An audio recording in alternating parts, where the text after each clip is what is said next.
welcome to the Superdome in New Orleans, Louisiana, as the San Francisco 49ers do indeed take on the New Orleans Saints.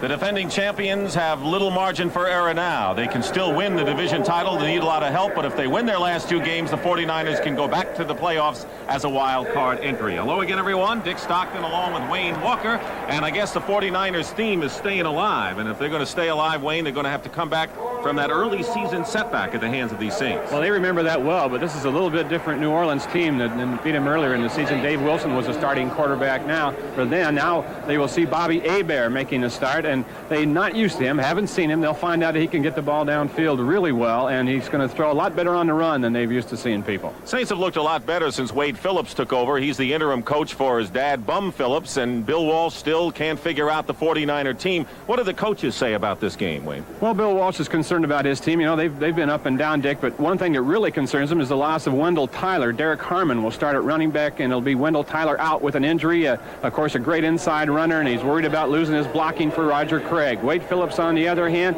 he's worried about protecting his quarterback, young Bobby Hebert. He knows that the 49ers are very complex on defense, might have some schemes that Hebert hasn't seen. That's his major concern.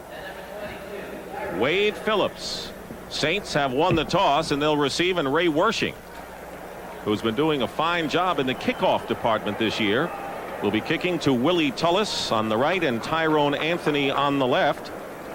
Tyrone Anthony has been the kickoff return leader, so Mo Wersching getting set to kick it off for the 49ers, who lost 20-17 back on September 29th at Candlestick Park. As Wayne mentioned, a lot of the different cast of characters then. We're underway here at the Superdome, and it's taken down by Willie Tullis. Tullis carries it just shy of the 25-yard line. Jeff Groth is starting at wide receiver along with Eugene Goodlow. Hebert, the quarterback, as Wayne mentioned. Earl Campbell. Goodlow's the deep threat, and Groth the possession man. Campbell and Wilson. And the offensive line, and a different cast from the 49ers last game. Yes, they've been pretty patchwork all year, but doing a pretty good job as of late. It was Lafari, Perot, and Hilgenberg on the left side, and Hilgenberg the center the last time they played. But a different cast now. 1st and 10 on the 25-yard line. Earl Campbell, the lone back. Rolling out on 1st down. Hebert chased by Keena Turner, and he can't get away. And a loss on the play of 4 yards. They started out with 2 tight ends, 2 wide receivers, and a single back there, and we told you that this guy throws pretty well off the rollout. They covered it so well downfield he had nowhere to go. Keena Turner in good shape, and watch Keena Turner's speed out here containing Hebert. Turner got off to kind of a slow start. He had some injury problems, but he has been a house of fire the second half of the year. He was at one time playing with 2 sprained ankles, not one, but a pair of them. Ball is spotted at the 21-yard line. It'll be 2nd down and 14 for Hebert. Wayne Wilson now replaces Earl Campbell. Jeff Groth goes in motion. And it's Wilson. And Wilson powered way out to the 23-yard line where John Hardy makes the tackle. Hardy, of course, one of the front 3 when the 49ers use that base alignment. Carter and Boyd there, and the linebacker. Jim Fonhorst, right, making the start. Mike Walter, who has been the starter most of the season, has a hand problem. The secondary. Well, solid and playing well. 3rd down and 12 for Hebert, who's making his 4th start. People in the Bay Area, of course, remember him at Oakland in the USFL. He won a championship with Michigan. Hebert being chased by Fred Dean, and his pass is overthrown. Eric Martin was downfield, and Eric Wright was covering on the play. We'll see a lot of that kind of rollout, I guess, from Hebert today, Wayne. Well, they did it a lot last week, and Wade Phillips, his coach, actually thinks that he throws better on the run than he does back in the pocket. Look at Eric Wright on the jam right there on Eric Martin. Had him man for man, glove for glove, too. So it's 4th down. And the Saints can't move the ball, and Brian Hansen, who completed his first NFL pass last week to James Haynes, will be kicking. Dana McLemore is back for the 49ers. McLemore on the run. And it takes the Saints roll out of bounds inside the 30-yard line. One of the better kicking tandems in the NFL, Hansen and, of course, Morton Anderson, the place kicker. Now the 49ers go on offense. And as Wayne mentioned, Wendell Tyler out of action. Derek Harmon starts in his place. Derek Harmon, perhaps a better pass receiver than Wendell, but they don't know about his blocking and his inside running. Jerry Rice will start for Solomon. Not a surprise there in the offensive line. No surprises there either. Russ Francis having a real fine year at tight end. 1st and 10 for the 49ers, and Joe Montana on the 29. Montana, top-rated passer in the NFC.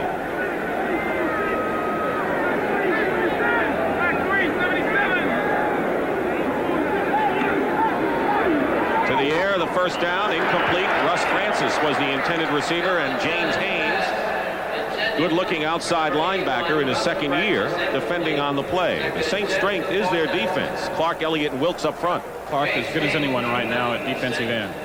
Jack Del Rio, a rookie, has moved inside, and Haynes, who covered Francis, outside. It's a good group there, Dick, and they play a lot of zone. You just see a lot of zone coverage from them. They play it as well as anyone in the league. It'll be 2nd down and 10. Montana going deep for Dwight Clark. Coming over and very nearly knocking the ball away was Hogue, who's really been quite the hustling defensive back at strong safety. Well, Dick, that was an example of the zone defense they play. Dave Waymer rotates up, has the short zone, and then the safety comes over and takes that deep outside, and watch Hogue make up a lot of ground while the ball's in the air. That's how you play it. They'll play a 5 under zone. They have 5 short zones, 2 deep zones. They play it as well as anybody in the league. The 49ers relied on the ground game last time they played the Saints. And that's why that question mark is there without Wendell Tyler being in the game for them. Carl Monroe is in the game, a good receiver out of the backfield. He goes in motion on 3rd and 10, and penalty markers fly. Frank Warren, one of the 4 down linemen in there by the Saints, might have moved. And Ben Dreith will tell us about it. He is today's referee. Offense, false start, number 71.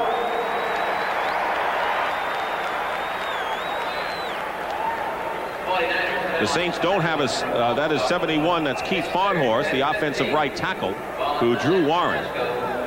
So it's 3rd down and 15. So both teams starting out in long yardage situations in their first possession.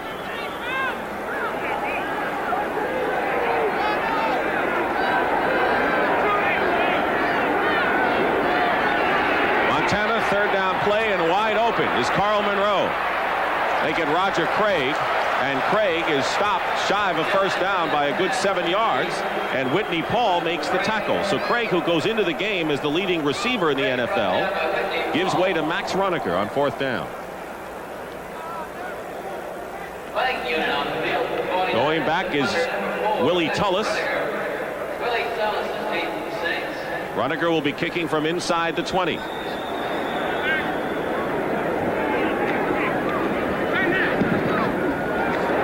Drive, low kick.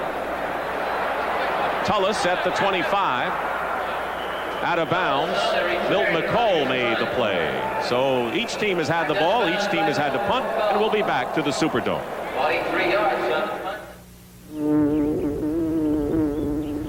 Who is busier than a bee? To the last 5 years, and realistically, he told us yesterday he thinks it's going to really be too tough to keep me around. Well, yeah, he says it's the name Phillips. He just doesn't think that the name Phillips will sell tickets here. And he says he's just grateful for the chance to show what he can do as a head coach towards the end of this season. It's been a struggling franchise. As you know, the Saints have not had a winning year in their 19 years of existence. But they've got a good young quarterback to work with, Bobby Hebert. And it's 1st and 10 for Hebert and the Saints on their 28-yard line. No score.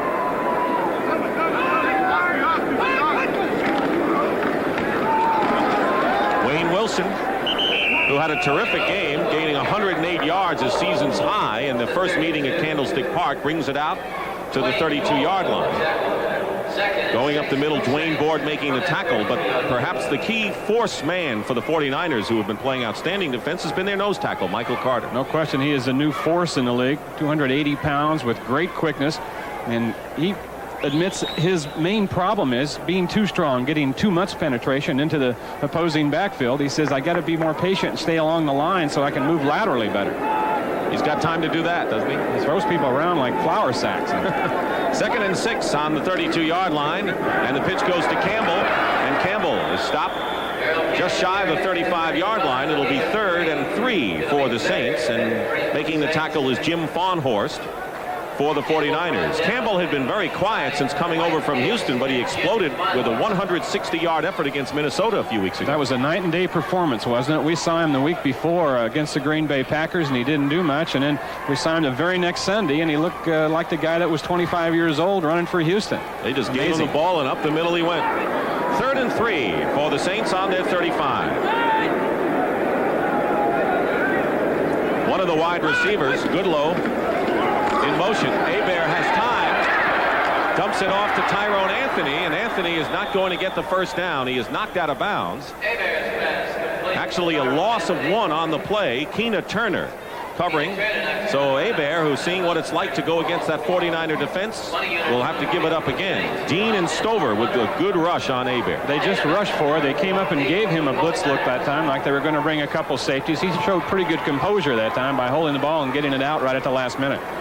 Brian Hansen to punt to Dana McLemore, who's become now a fixture as the nickel cornerback in the secondary for the Niners.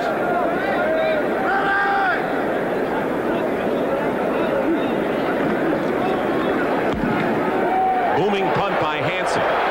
McLemore back inside the 15. And a penalty marker is down as Whitney Paul downs McLemore. An 11-yard return, and Ben Dreith will tell us what the penalty marker is all about. A 53-yard punt by Brian Hansen. It'll be against the Saints, an eligible receiver downfield. 7 ineligible men downfield play. 49ers may want to see that kick again. 53 yards. I think they would. That was a 49-yard effort. Number 54 on the kicking team was downfield illegal. That's Alvin Tolles, rookie linebacker. Let's check some scores in this very important 15th week of the season. The Lions, with Alvin Moore scoring, leading Green Bay 7-0. How tough they are at home. It's a surprise. Bet it is. Buffalo 7-0 over Pittsburgh just in the first quarter. Cleveland, they're tied with Cincinnati for the division lead, leading Houston 7-0 in the first. Bernie Kosar ran for the touchdown, and the Redskins, who are alive for a wild card berth, leading Cincinnati 7-0. Hansen back to kick it again following that penalty.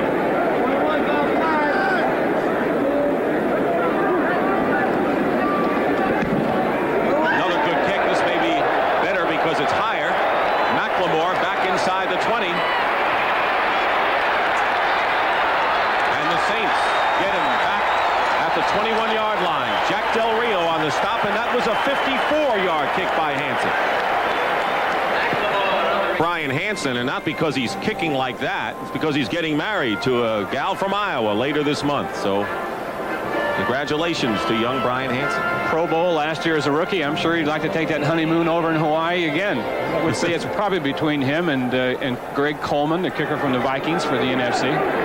Those would be my choices anyway. Good choices. 1st and 10 with 11:02 to go in the first quarter. 49ers on their own 22. Montana going deep to Jerry Rice. And it is intercepted by Terry Hogue. Fine play by Terry Hogue, who a lot of people think is a cornerback playing safety. Well, I'll tell you what, you got to leave him where he is. They've even kind of given him more free safety duties than strong safety duties. And once again, number 24 right in the middle. He can come over on the defense. Rice runs a corner pattern, and Hogue with great range. Look how much ground he makes up while the ball's in the air. Sensational athlete and extremely smart.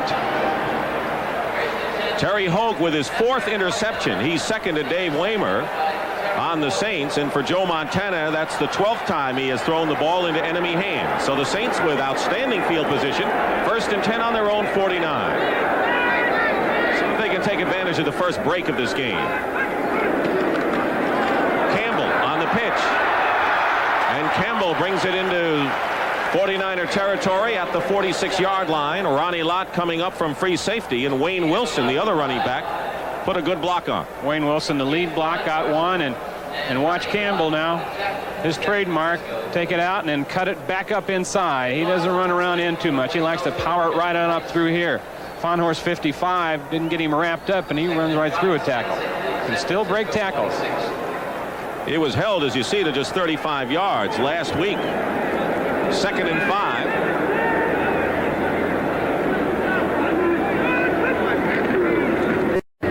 Wilson.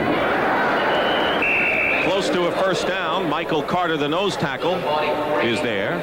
Wayne Wilson is the leading rusher on this Saints team at 605 yards, and that's the second best rushing out effort of his career. And that's the kind of game he had when they met at Candlestick Park, and that was his best effort of the season. One of the most underrated backs in the National Football League, really. He doesn't get the ball much here because of Earl Campbell. But he's a two-way back. He's an excellent receiver coming out of the backfield. He'll be in there in passing situations a lot. Speaking of receivers, 3 of them at the top of your screen. Tyrone Anthony in the backfield. 3rd and 2 at the 43 of San Francisco. Hebert. Open. Hobie Brenner. He was open. Had to leap a little bit. Incomplete. It's a great pass, though. It's a great touch pass by Bobby Hebert. Now, we mentioned he's pretty nifty back there for a big guy. Throws well off the run. He's doing right here, not really running, but kind of sliding, getting some more time. He had to put a touch on this to loop it over. A defender did, and Brenner's going to make that catch 9 times out of 10. He has had a good year despite that drop. The leading receiver for the Saints, but it is 4th down, and Brian Hansen now will kick again. Dana McLemore goes back for the 49ers.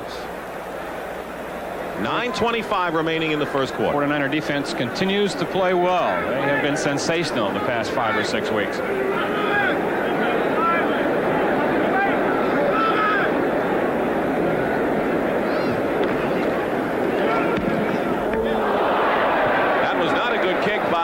But it may wind up in a good situation for the Saints, as it will be down inside the 15 and maybe inside the 10. It wasn't a boomer, but he got the job done, and we'll be back. Eyes on Terry Hoag's interception. They had good field position, but a good punt by Brian Hansen, and the 49ers will have the ball on the 10. Colts and Bucks tied 7-7, and Cincinnati has come back to tie the Redskins in the first quarter. 1st and 10 at the 10. Roger Craig. Coming into this game, Craig needs 110 yards rushing and 116 yards receiving to become the first player in NFL history to gain over 1,000 both ways in the same year. And you know, Dick, when you're in a stretch drive like the 49ers are, you can't concentrate on getting that 1,000 yards for Roger Craig either way. But with Wendell Tyler out now, you'd almost think in the normal course of events that he would make it. Gain of 3, 2nd and 7 with 8:45 remaining in the first quarter. Derek Harmon opens up a hole and has a first down beyond the 20-yard line.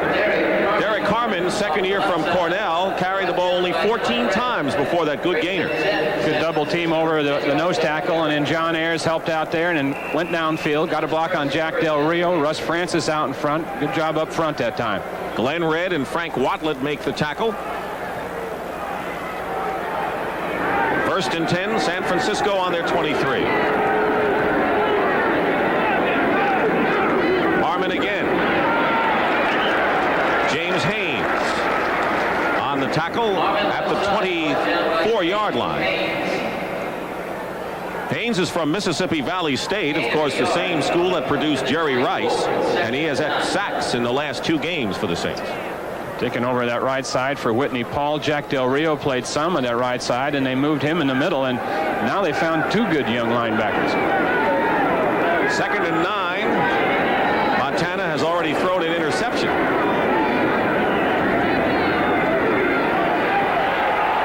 Montana pass batted down. He was going for Roger Craig, and Frank Watlet might have tipped it. They have switched Watlet over to strong safety. See number 24, Terry Hoag, he's the free safety now. Watlet has played it for years here. He comes in on a blitz from the left side, doesn't get in. He's picked up well by Randy Cross, but he gets his hands up, jumps, and just gets a part of the football. Strong safety blitz that time by Watlet. Not a bad move either, because Watlet is kind of a hard hitter and maybe more suited to that strong safety position. And Hoag has got that great instinct and knack of getting to the football, as we've seen already. 3rd and 9 at the 24. Shovel pass to Craig, and he stopped. James Geathers pass rusher was there, and Roger Craig fails to get the first down, and it'll be 4th down, and Max Runninger will come in and punt. So we've seen the shovel pass now 2 weeks in a row from the 49ers. Well, we have, and if you're playing defense against the 49ers right now, you got to be aware where Roger Craig lines up, if he goes in motion, and so you can just bet that they're paying special attention to him, and they were that time. That's why it didn't work. Runninger will be kicking to Tullis. Haynes was coming in to try to block that kick, and it goes out of bounds right at the 30-yard line. No score as the teams go back and forth. Defenses have been in the forefront in this game. 44 yards on the punt by Runninger. Well, next Saturday, a special edition of the NFL Today. Then and now, the last 20 years, and you were part of that. Sure was. They use a lot more of the field now than we did 20 years ago. It's a much faster game. And, of course, our game next Saturday, the Redskins and the Cardinals. And, of course, if the Redskins beat Cincinnati, that'll be an important game for them. And the Cardinals trying to gain a measure of pride in their final games. Saints 1st and 10 on their 29-yard line with 6:49 to go in the first quarter. No score. Hebert rolling out with time. Hobie Brenner catches the ball. Eric Wright covering. And they bring it out to the 31-yard line. 36-yard line. Good catch by Brenner. It was tight end over on the right, number 85. He'll check here, release across. Now watch the hit now by Eric Wright, and he is still down on the field. Brenner is about 245 pounds, and quite a load there, as Eric Wright found out. Well, if the 49ers expect to get into the playoffs, this is a man they can ill afford to lose, is Eric Wright, who's perhaps their best coverage man in the secondary. He is without question their best, and one of the best in the entire league.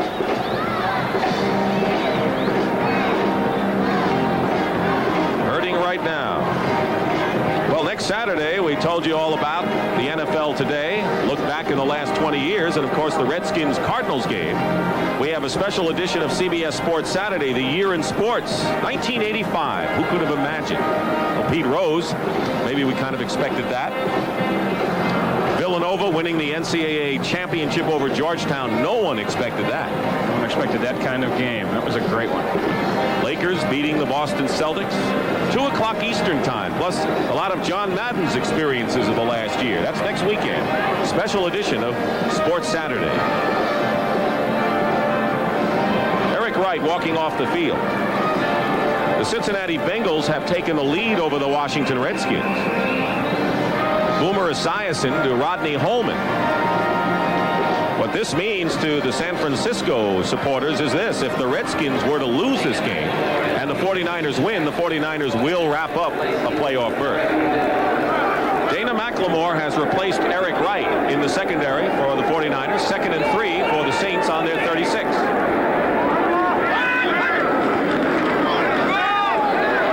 Wayne Wilson barrels ahead for a first down to the 44-yard line. Dwayne Board making the tackle. Brought down by number 95, Michael Carter. Oki Gaijan has been on injured reserve, and that was a tough man for the Saints to lose in the backfield. Well, it was. He was their leading ground gainer and a real role model, a real tough guy. Played when he was hurt, played his best in tough games.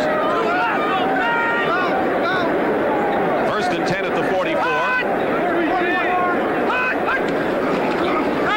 Hebert has gotten some time, and wide open is Wilson. Wayne Wilson is tackled just shy of midfield. Dwight Hicks making the stop. Wide open was Wayne Wilson, and as you mentioned, Wayne is adept as catching the ball as he is in carrying. See inside linebackers here and see what the play action did to him. Didn't hold him up much at all. Wilson just got a little bit too far outside on him.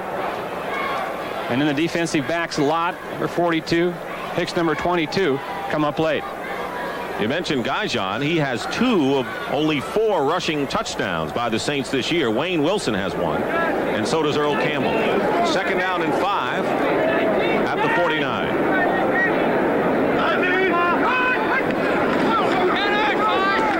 And the handoff to Wayne Wilson. They have another first down for New Orleans. Michael Carter just stopped what would have been a big gainer that time with his penetration into the backfield. So they're going heavily to Wayne Wilson as they did at Candlestick Park when he gained those 108 yards back in September. And it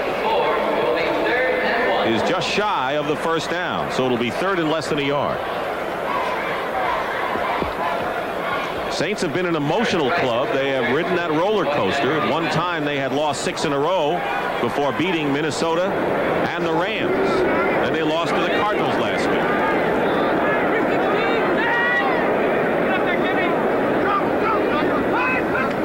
Third and 1. Wilson has the first down for the Saints.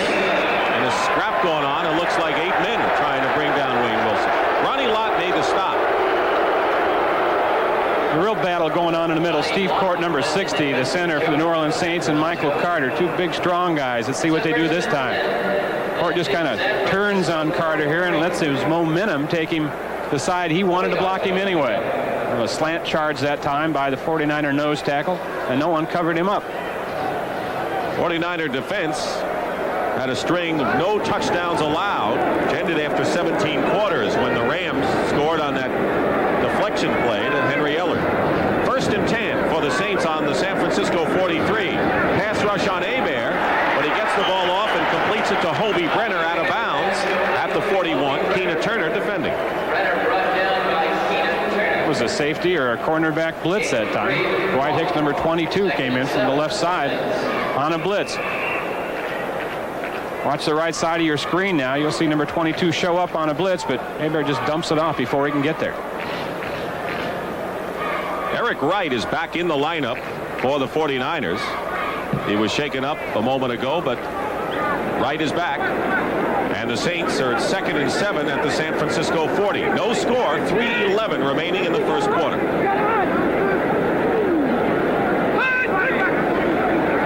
Another rollout by Hebert. And Groth with a fine catch and a first down for the Saints at the 27. Eric Wright covering on the play. A gain of 14 and the first biggest play of the game. Wade Phillips told us that this guy throws on the move better than he does in the pocket. His mechanics are better, he says. He'll actually step into the throw more when he's moving a little bit. You see that? He did. And Jeff Groth, guy, he's kind of a Fred Biletnikoff type guy. That's what Kenny Stabler said anyway when he was here. You get it near him and he'll come down with it. Saints moving the ball smartly. They're on the 49er 27, 1st and 10 in this scoreless game.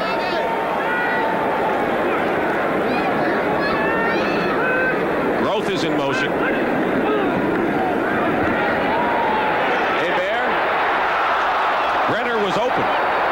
The ball just didn't get there. Ronnie Lott was closest to him. It's kind of a strange looking throw too. He took so much off it. I'm not quite sure what he wanted to do with it. It was a changeup. It was. You know, Dick, this is an interesting situation. Everything on the line in this game for the 49ers. You know, they can clinch a playoff spot today. You know, 2 more wins, 2 Ram losses. They can clinch the division. All kinds of things. Now the Saints without a thing to play for, nothing to lose. They're nice and loose out there. If something goes wrong at the beginning of this game, it shouldn't upset them too much. And a lot of times teams like that are really dangerous. And the longer you keep them in the game, the tougher they are. Got it. 2nd and 10 at the 27 now. And here's Earl Campbell.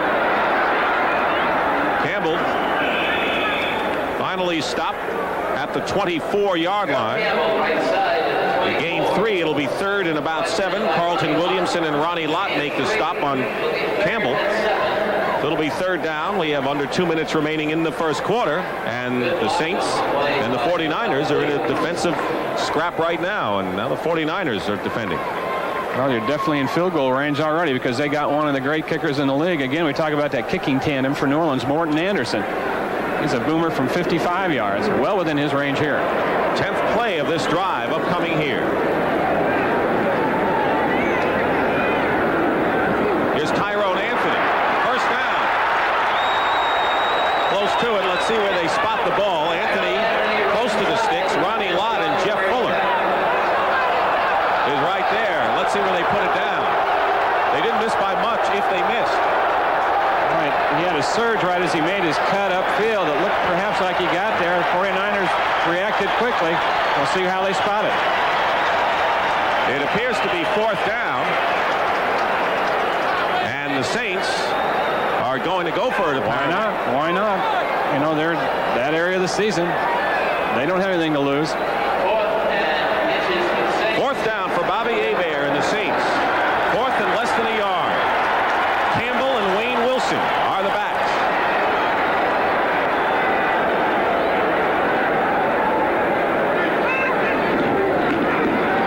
Campbell, very close. Loose ball, but the whistle had blown. And they're going to definitely, I think, have to measure this one. He needed about a foot, didn't he? That may be all he got. Yeah. But with Earl Campbell, the great standard bearer for the Oilers for so many years. Jeff Stover was the man who provided the brick wall, and it appears that Campbell was short of the first down, and so the Saints fail to make it, and the 49ers take over on downs. Speaking of downers, there's one for Wade Phillips. We'll be back to the Superdome after this. Play. Ricky Ellison, the man of the hour right here, number 50. You see the down lineman. Watch Ellison, the linebacker, come into the picture from the left, take on the lead blocker. Stuff it right there, Wayne Wilson. Bounce off, get Campbell. Great play. Final seconds as the 49ers with Roger Craig running and just running out the clock in this first quarter. Gain of a yard. Jim Wilkes making the stop. Unusual story here. Well, that's what the Saints like to do, Dick. You know, they're not as conservative as they were under Bum Phillips. They will throw the ball downfield a little bit more. You've seen that, but that's New Orleans football. Control the ball with Earl Campbell, keep it close, and hope something good happens at the end. Second down and 9 for the 49ers on their 19.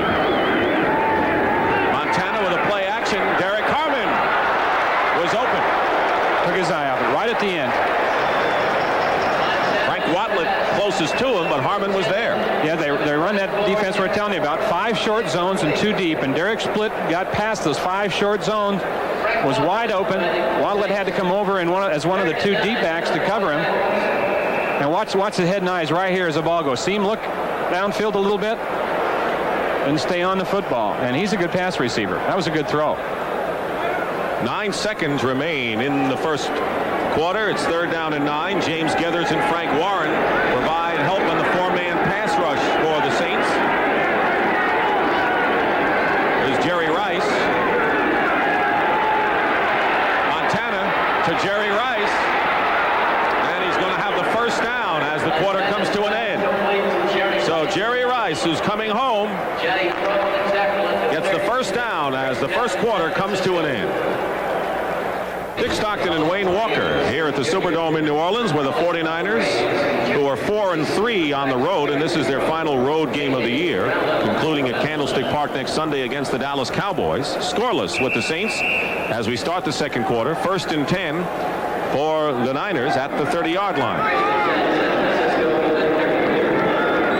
Derek Harmon is the lone running back for Joe Montana.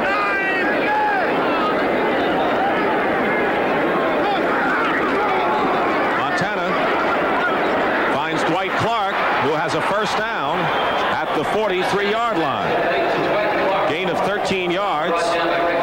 Ricky Jackson and Tony Elliott making the play. Once Clark come out, he just comes out and reads the defense right here. Montana's looking for him all the way over here to the right-hand side. Clark came out, ran a little turn, saw where the linebackers were, stopped between them, and made the catch. What did Wade Phillips say? Despite Jerry Rice's great game last week, 241 yards, they always go to Clark. Clark's the guy they look for when they need it, he said. Ball at the 43-yard line. Montana going deep down the sideline. Jerry Rice, but he was out of bounds. And Dave Waymer was doing his best to stay with him. Good job by Waymer over there on Rice that time, a veteran defensive back. You get over there and you get that guy kind of trapped in and against the sideline, and you can alter your running a little bit and just keep edging him out. Just keep edging him out a little bit. The smart ones do that, and Waymer played it that way that time. Waymer has 6 interceptions, a career high, to lead the Saints. Second down and 10. Giants and the Dallas Cowboys scoreless in the first quarter. Danny White is out of the game with a bruised left shoulder. So Gary Hogaboom is in there. Roger Craig up the middle. Stopped at the 49-yard line. Gain of 6 on the play, and the the tackles by the inside linebackers Glenn Red and Jack Del Rio. Look at that score. The Bengals 21-7. Esiason to Rodney Holman, 2 touchdown passes in this game. If the Redskins go on and lose that game and the 49ers beat the Saints today, 49ers will be a wild card team at least in the playoffs. Second quarter at Tampa Bay is all tied up. 3rd and 4 at the 49. Montana. Harmon incomplete. And it was James Haynes, the linebacker, who seems to be in everyone's face defending. Safety blitz that time. Terry Hogue, number 24, on a safety blitz in on Montana. See him way back there in center field. Watch him come in and time this blitz. Craig comes over and gets a little piece of him. That allows Montana to get the ball off, and another ball right there that Derek Harmon could have caught. It is 4th down. Max Runniger for the 3rd time, and Willie Tullis is back for the Saints. Tullis inside the 10, hemmed in and down. So the 49ers with tremendous coverage. Jeff Fuller making the play and will return.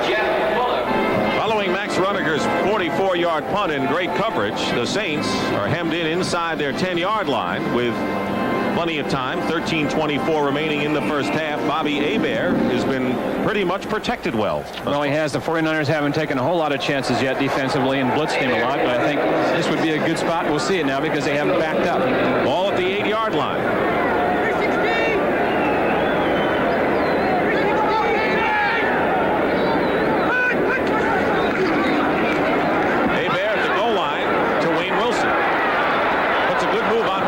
And then falls down at the 11. Right now for an NFL Today report, here's Brent Musburger in New York. Brent? Well, Dick, the Cowboys strike first. Danny White has been knocked out because of an injury from the shotgun. Gary Hogeboom going long. He's got Renfro.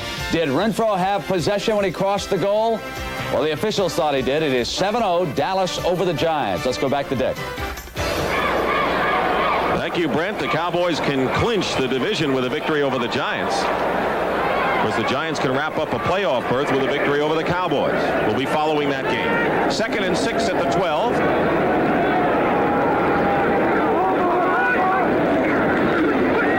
Hebert. Nowhere to go. And throws it away down the sideline. Good coverage by the 49er linebackers and defensive backs. It'll be 3rd down. Now watch how they slide the pocket here. Now look at the left of Hebert, the guard and the tackle. See him slide out there. That's called a dash. He starts back and rolls to the right.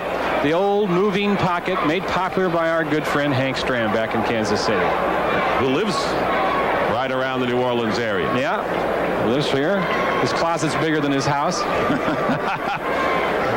Groth was the intended receiver. So it'll be 3rd and 6 at the 12. The Saints have converted only 1 of 5 3rd down opportunities.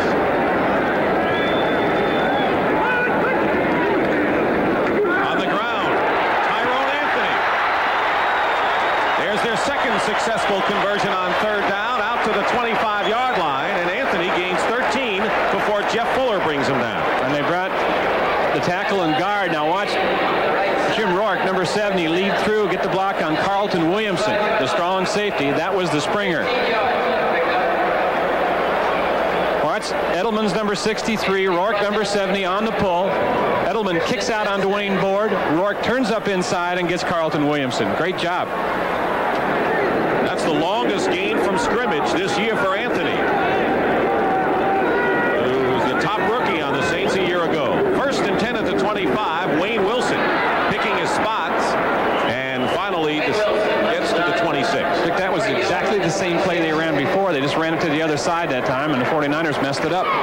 Tui Asasopo and Jim Fonhorst make the stop on Wilson, who gained a yard. It'll be 2nd and 9 at the 26 with 11:25 remaining in the first half. Still no score. No score in Atlanta between the Vikings and the Falcons. Detroit with that home field advantage over Green Bay, and Buffalo still leads Pittsburgh. Cleveland over Houston, but Cincinnati's keeping pace with their lead over Washington. 2nd and 9, Hebert has Goodlow. 1st down.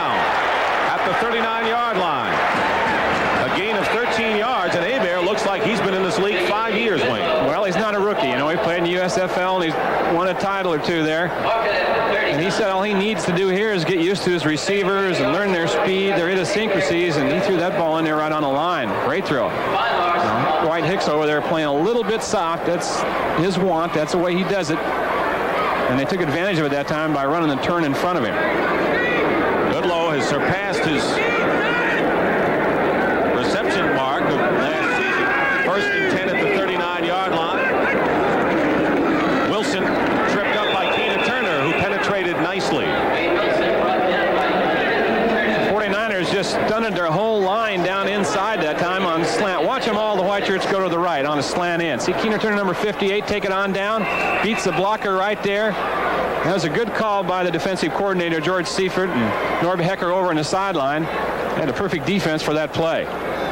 2nd down and 11 for the Saints. Last time the 49ers lost here in New Orleans was back in 1979 when the 49ers won only 2 games that year. Ball at the 38-yard line. Pass it out to Wayne Wilson. Wilson had blockers on one side, but the sideline on the other, and carries it out to the 41-yard line, where Williamson and Dwight Hicks make the play. Look at the stunt here now. Fred Dean, number 74, rushing from the outside. They just let him go, and Hebert unloads it over the top to Wilson. A good play by Jim Fonhorst out in the flat, though. He's threw himself right in the middle of that screen. Fred Dean only has 2 sacks. The feared pass rushing quite hasn't been there this year. Coming on, though. He's getting closer. He says as the season goes on, he had knee surgery and just really wasn't able to cut off the knee at the beginning of the year. 3rd and 8 at the 41.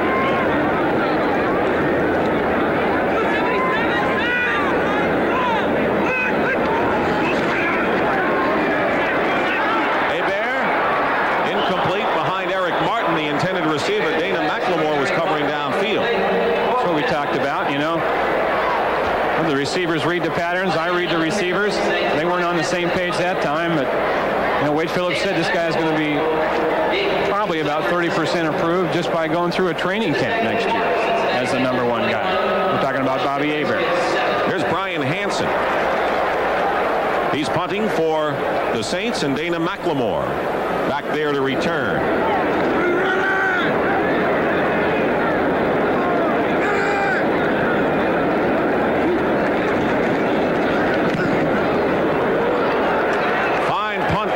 Sends McLemore inside his 10. And he brings it out to the 17-yard line.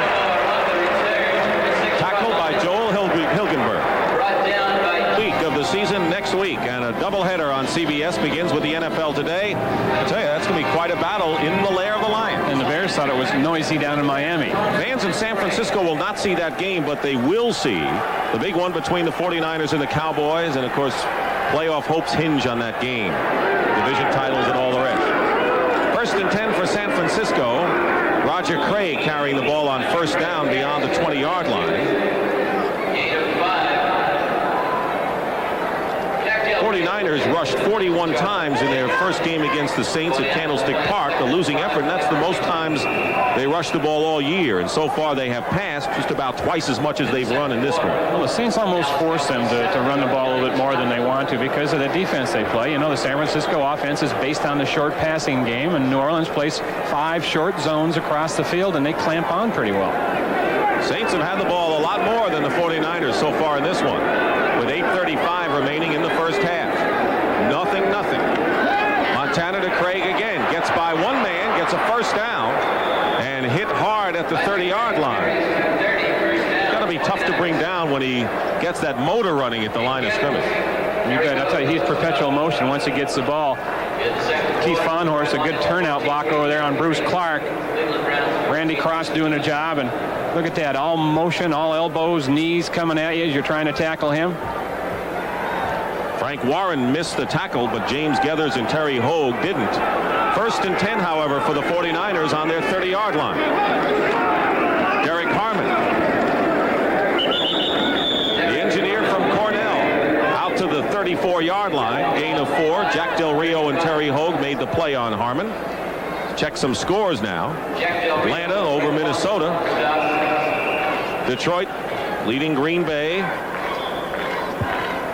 Buffalo surprising Pittsburgh. 2nd and 6. San Francisco. 49ers, despite the loss to the Rams, know if they win their final two and the Rams lose their final two by virtue of a better division record, 49ers would be the division champs. It's a long way from now, however. Scoreless in New Orleans. Montana tipped. Jack Del Rio got a hand on it. Who was the receiver on that play? Yeah, there was a little mess up down there. I think Russ Francis got picked off by one of the zebras. Take a peek. He comes underneath the linebackers right here, number 81, and ran into the official right there, knocked him off stride, threw the timing off the pass pattern. And a penalty marker is down. Maybe against the Saints. Defense, roughing the quarterback, 75. That's 15 and a first down. 15-yard penalty. Ricky Jackson tries to plead the case for his teammate Bruce Clark to no avail. We'll take a peek. Clark coming in right here late. And I think that's a good call. They got to really start protecting those quarterbacks in that area. You know, if you can stay off the punter in that situation, you can stay off the quarterback. 15 yards and a first down, and the 49ers are virtually at midfield. 7:16 remaining in the first half, no score. The Saints have had the best opportunities thus far. We're going to get a little noisy in here now, Dick. Bill Walsh was talking about transmitters yesterday. Roger Craig loses his helmet, not the ball. And Craig is in to the 44-yard line where James Gethers and Terry Hogue made the tackle. And we talked about Wendell Tyler's blocking. Watch Derek Harmon, number 24, get a block on James Haynes. Outside right there, got to his legs, kicked him out, and got Craig through. 2nd and 3. Bubba Paris who lost the helmet. 2nd and 3 for the 49ers, who right now are in their deepest penetration, the 44 of New Orleans. Bill Walsh says that he expects that there'll be transmitters in the helmets as early as next year. Craig fighting for first down yardage, and he's awfully close. Craig outside, identified Terry Hogue. 49ers just turned around and ran the same play that the Saints have been running with success. They pulled the off tackle, Keith Von Horst, the off guard, Randy Cross, and Cross just buried number 49, Frank Wadlett, who came up. See Wadlett right here show up. Ooh, down he goes underneath. 2-yard line. And then it's a battle by Craig. Terry Hogue first and Ricky Jackson last. Hogue can play. Terry Hogue is a player. Cincinnati 24-7 over Washington in the second quarter. Bengals come in tied with the Browns. 3rd down and 1 for the 49ers. Freddie Solomon in the game in motion. Roger Craig may have been stopped. James Haynes came up to make the play.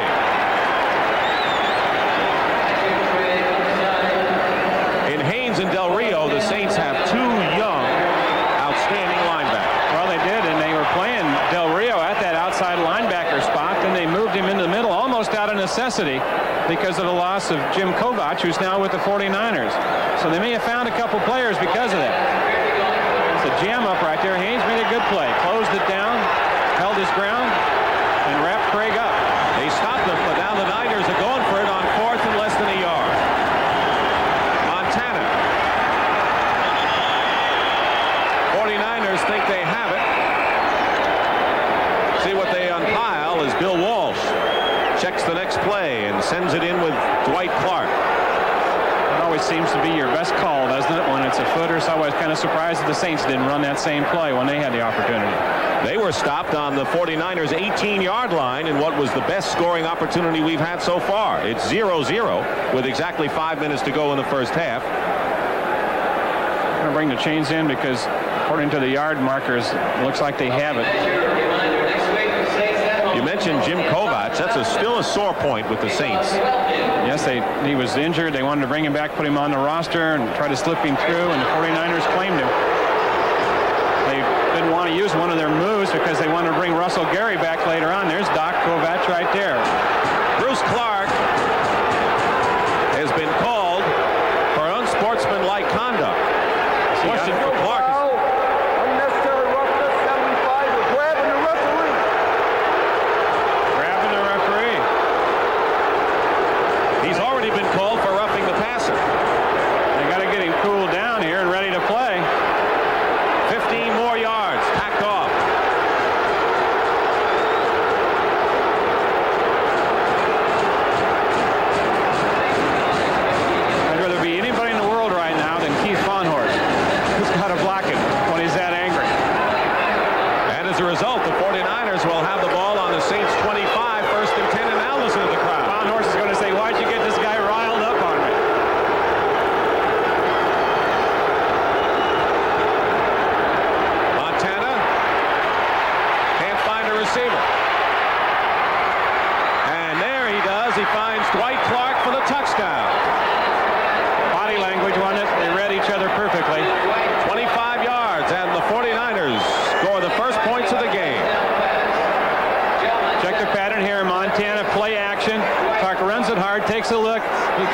says, look, my man's in trouble. He's rolling right. They've done this together for years. And look where he is, and look where the ball is. The 8th touchdown reception of the year for Dwight Clark, who leads the 49ers. It's 6-0, and with Matt Cavanaugh holding, Ray Wersching, who had his point-after-touchdown streak stopped at 150. That was the longest ongoing streak in the league last week against the Rams. This kick is good, starts a new one, and it's 7-0.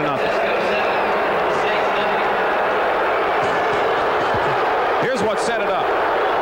Here's Bruce Clark right here, number 75. Let's take a peek at him on this last play. He came into Randy Cross, took a shot there at Roger Craig, hits Derek Harmon. He's after 3 guys on the play, but it's a real good indication, Dick. You cannot lose your composure on the football field.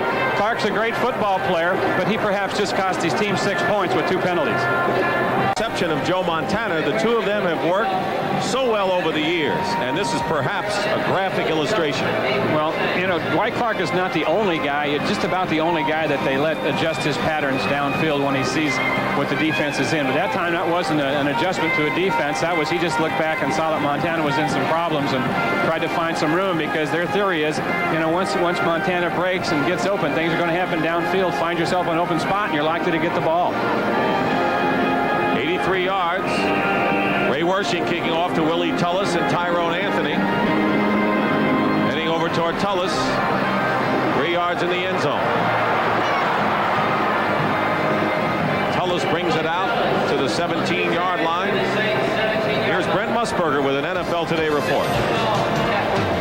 Dick, the Giants have caught the Dallas Cowboys. This is a pass that set up the touchdown. Sims to McConkey. Earlier in the game, McConkey had dropped a sure touchdown pass.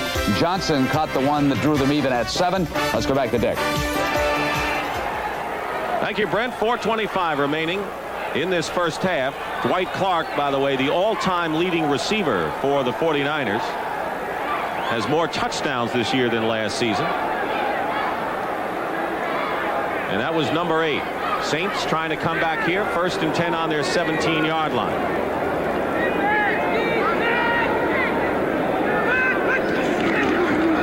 Hebert up the middle. John Tice. 49ers were worried about that man, John Tice, who beat the Vikings earlier this year. Stopped by Carlton Williamson up the middle and a gain of 30. Watch the play action. Look what it did to the 2 linebackers. Look at Ricky Ellison, number 50. He's either on a blitz or got totally fooled. Carlton Williamson, number 27, was the closest to Tice, but the play action really sold it. That was a good fake by Hebert. They've been using John Tice a lot more. He's out of the University of Maryland in his 3rd year. And it's 1st and 10 at the 47 for New Orleans. 3:48 on the clock. 7-0 San Francisco.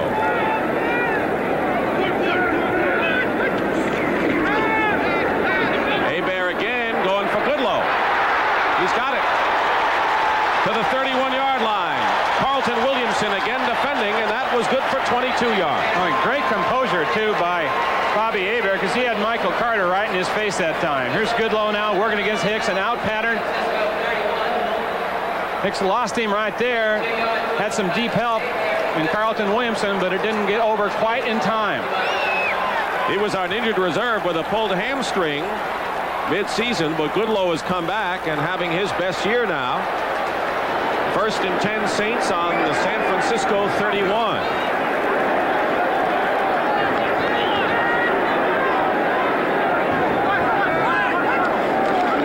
Hebert to throw again. Going deep for Tice. Defending was Williamson. He mistimed his jump a little in the end zone, didn't he? He jumped too soon. Perhaps could have come with it. And by the way, Bobby Hebert could have ran for 20 yards that time. He had the wanted to. Left side of the field wide open. Tice is waving, got Carlton Williamson on him, and he just mistimes it. He gets up a little high.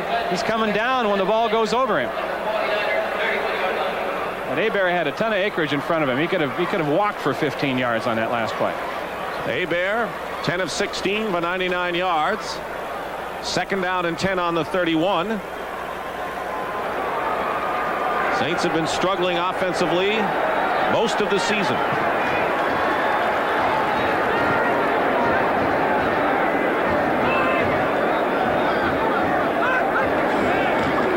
Draw play to Wayne Wilson. inside the 30. It'll be third down and about 8. Dwayne Board and Michael Carter make the tackle on Wayne Wilson. San Francisco 28-yard line. Board and Carter on tackle. Bill Walsh, 3rd and 7 Saints.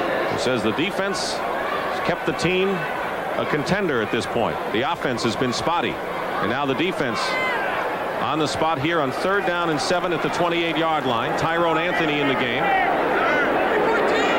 3 wide receivers.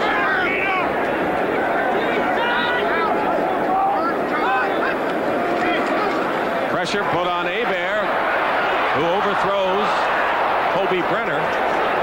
Also crossing in front was Eric Martin. It'll be 4th down, and Morton Anderson will make his first appearance of the game.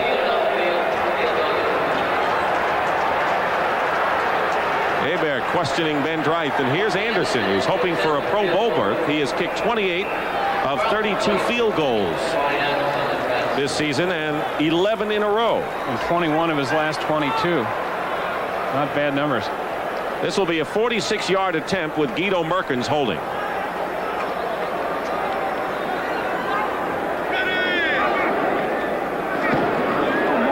And Anderson. Good.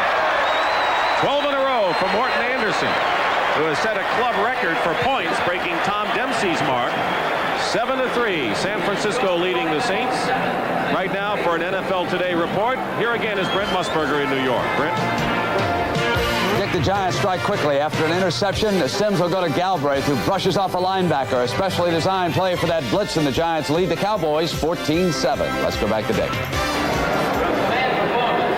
Thank you, Brent. The Giants can wrap up a playoff berth with a victory. But if the Redskins lose, the Giants might be able to wrap up a title. On Christmas Day, the Blue-Gray All-Star Football Classic.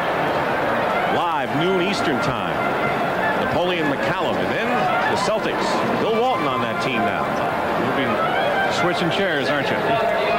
Be down at courtside with Tommy Heinze, Bill Walton, Larry Bird, and the Celtics against the Knicks with Patrick Ewing, who's had to do it all by himself so far. That's at 3:30 Eastern, a big Christmas day on CBS Sports, beginning with the Blue-Gray game. Anderson will be kicking off to Carl Monroe and Derek Harmon. And it's going to be Harmon at the 5. Brings it out to the 29-yard line. Frank Watland making the tackle. Coming up at halftime, Brent, Johnny Unitas, Jim McMahon. Scores and highlights and a look back at yesterday's Bears-Jets game.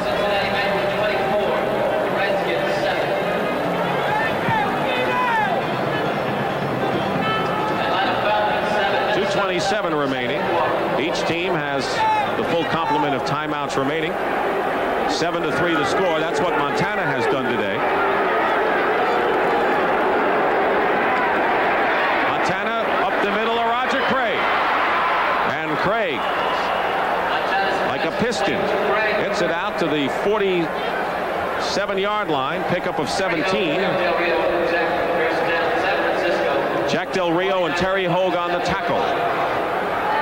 Get one more play off before the 2-minute warning. Montana.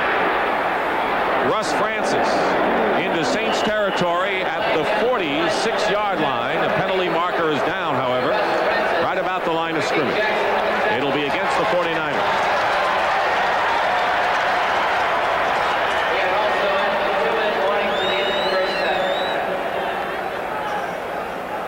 Offense holding number 77. 10 yards, first down. Bubba Paris. So that will send the 49ers back into their own territory. And with 1:57, we'll have our 2-minute warning right here.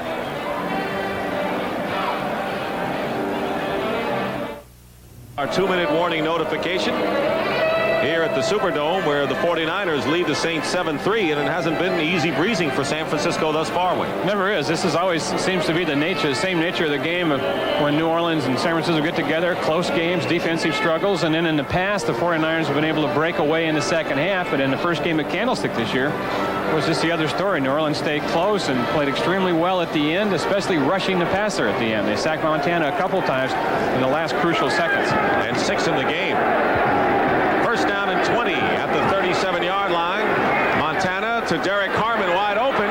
Gets into Saints territory and may have himself a first down. He might have gotten it all back in one shot. Frank Watlet on the tackle. Boy, Derek Harmon was wide open on that play. No one near him when he caught the ball. Gain of 19, second down and 1. Montana being chased by Derlin Moore. Penalty markers are down. Jerry Rice catches the ball at the 34-yard line. Dave Waymer defending, but we have flags all over the field.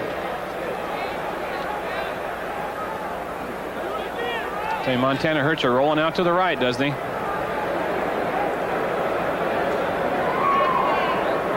Saints told us yesterday, don't let Joe Montana roll out right. Whatever we do, we can't let him, they say. It's been 6 points on the board with a right. Defensive holding, number 44, decline a penalty. The result of the play is first down. Waymer was holding. Rice caught the ball, and it is first down for the 49ers. They'll play a first and ball at the Saint 34-yard line. 34-yard line.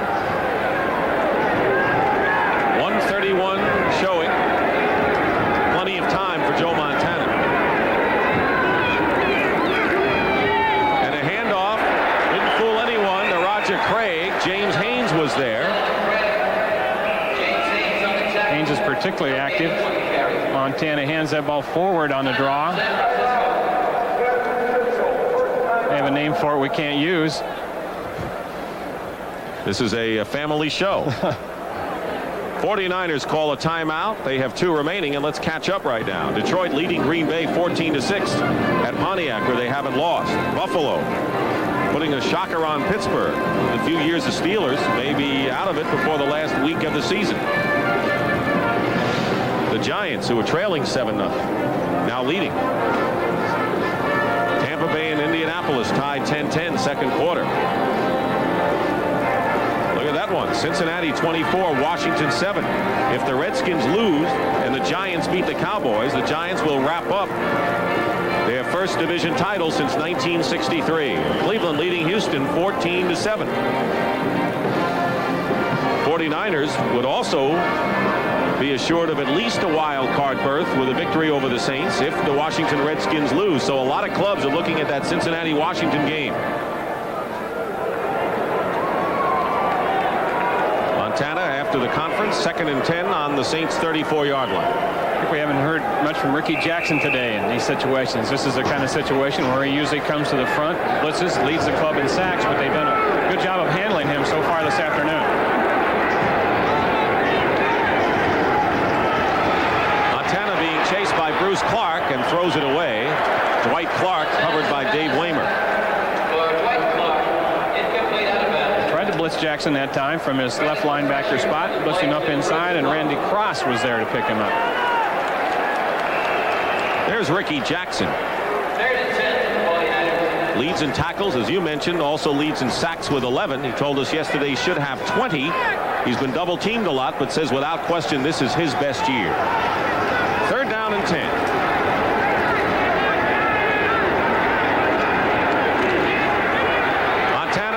By Frank Warren. Gets away, and it's incomplete. Off the arm of Derek Harmon. Good pressure by the Saints there, and it'll be 4th down. Well, it's good hustle by Frank Warren, who was chasing Montana and showed good foot speed. On 4th down, Ray Wersching will come into the ball game. Wersching 11 of 18. In the field goal department this year. He's had 12 fewer field goal attempts this year than last year at the same time. This will be his longest attempt of the year, 46 yards with Matt Cavanaugh holding. They get 52 yards. Blocked. And the Saints may get 6 easy ones. Frank Warren. He'll score.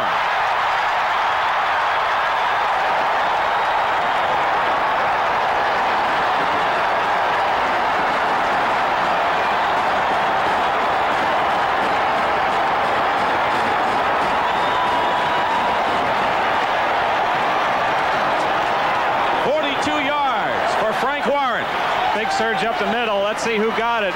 We know who got the touchdown. That was Warren. Warren surged through, made the block, got in a gap and made the block, and we talked about his speed just the play before. He shows it to you again here. Great effort by number 73, Frank Warren.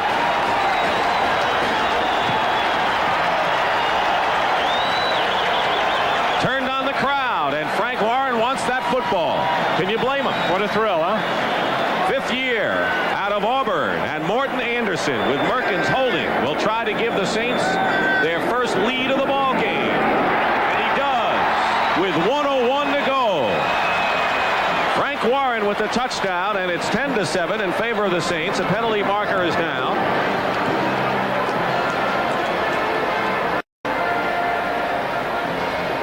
Ray Wershing with a 52-yard attempt. His longest had been 46 Offense. yards. Number 22 is holding.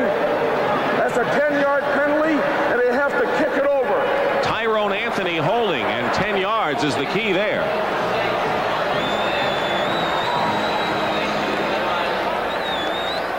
Anthony pleading his case to Ben Dreith, and Morton Anderson will have to try it again, so it is still 9-7.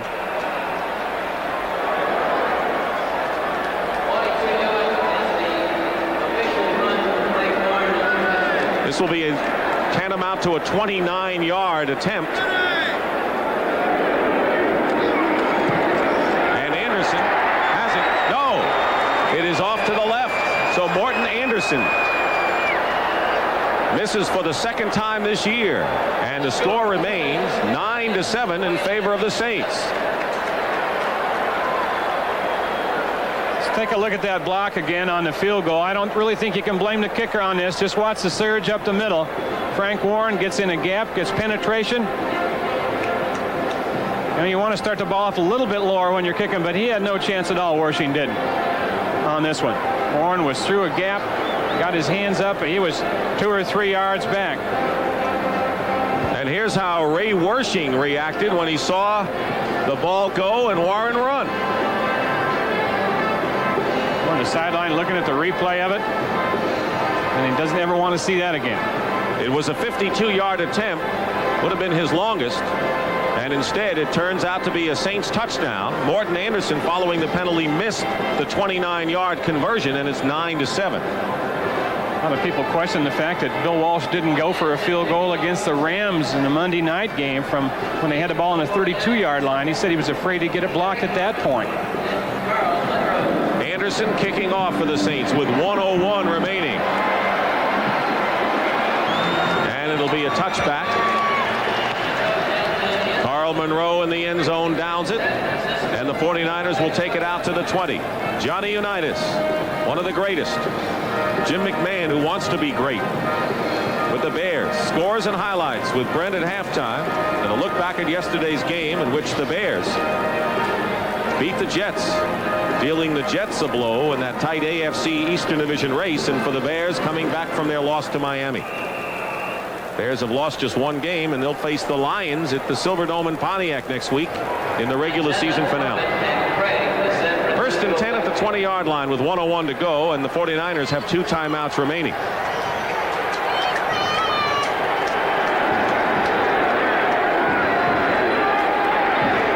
Swings it out to Craig. Craig is down at the 25-yard line. Under a minute to play. Len Red and Johnny Poe make the tackle. Montana has struggled maybe more against New Orleans than any other team he's played against. I think without question. 2nd and 5. Harmon gets by a defender. Brings it out to the 26-yard line. It'll be 3rd down, and the clock continues to run. And now, with 31 seconds to go, the 49ers call the timeout. They have 1 left. 3rd down and 4. Now that could have been a timeout that the Saints might have called if the 49ers hadn't. Well, yeah, with 31 seconds, I'm not sure whether they would or not, but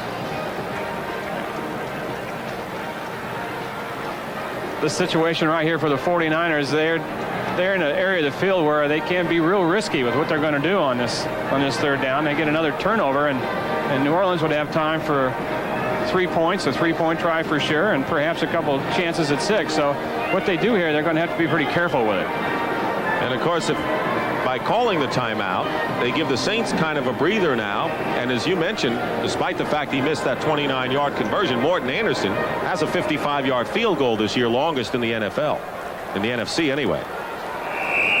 3rd and 4.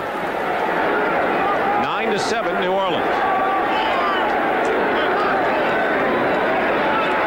Montana to Craig. He'll have the first down. And plenty more to midfield. There's a loose ball, a fumble, and the 49ers recover. Gain of 25 yards, and the 49ers recover the loose ball. Take a look now. Ricky Jackson on the coverage here of Craig. Craig will slip out over the middle. And Jackson got picked off again by the official. The official got in play. Jackson had to hit him in the back, try to get around him. Well, the officials ran a couple picks today. 49ers have called a timeout. There's the scramble. Ricky Jackson picked up the loose ball. So with 20 seconds to go, the 49ers are all out of timeouts. And they may be looking at one play to set him up for a possible Wersching 3-pointer. When Wersching attempted that 52-yarder, he had been the last kicker in the league without a 50-yard attempt. But Bill Walsh has to feel a lot of uneasiness at the way this game has gone so far. This is the way a lot of those games have gone, that they've ended up losing. And we did that opening game against Minnesota when they self-destruct, kept the game close, and lost at the end. That's been the pattern of all their losses, except for the Bears. 20 seconds to go. 1st and 10. Montana. Incomplete. Ball kind of hung out there for a while. Almost intercepted. It was intended for Solomon. Johnny Poe almost picked it off. 14 seconds remain. Tried here now. Poe's the cornerback. He makes a good move at it, has it in his hands, and just can't hold on to it, or that was an interception for number 25. 2nd down and 10.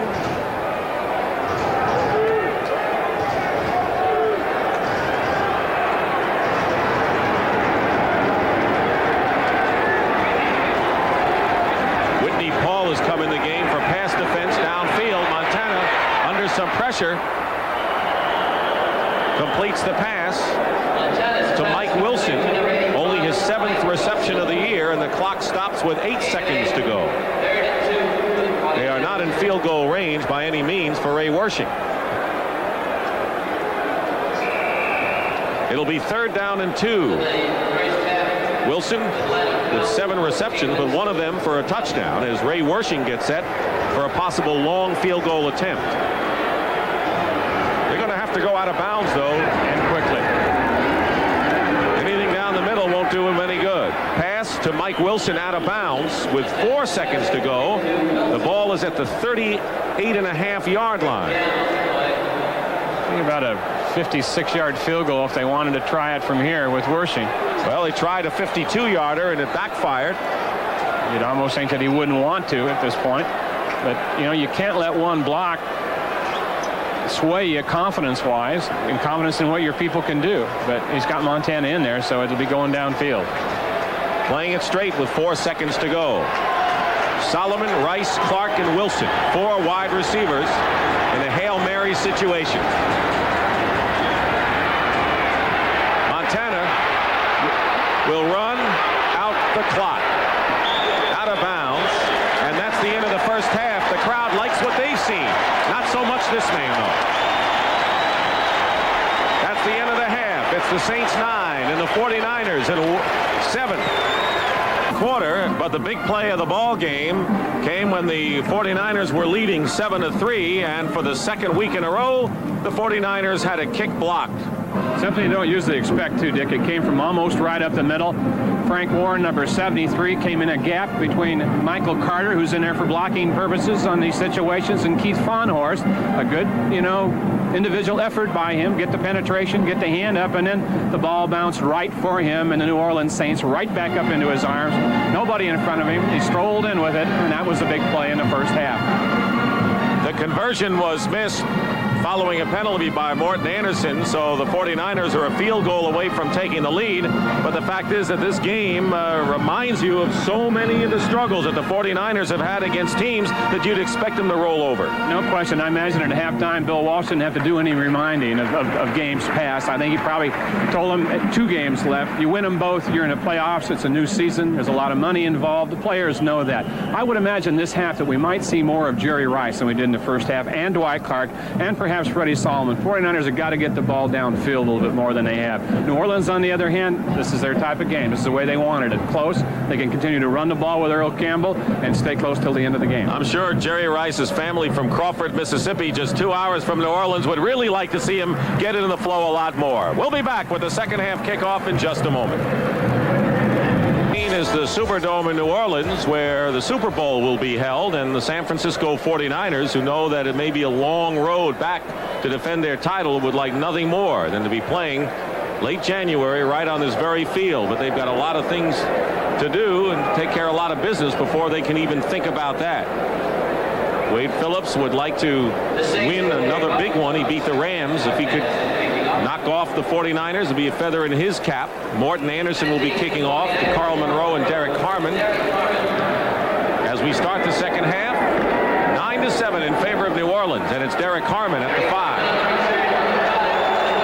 Harmon is tackled at the 20-yard line by Earl Johnson, who was just activated this week. There's Joe Montana, who completed 13 of 24 for 150 yards.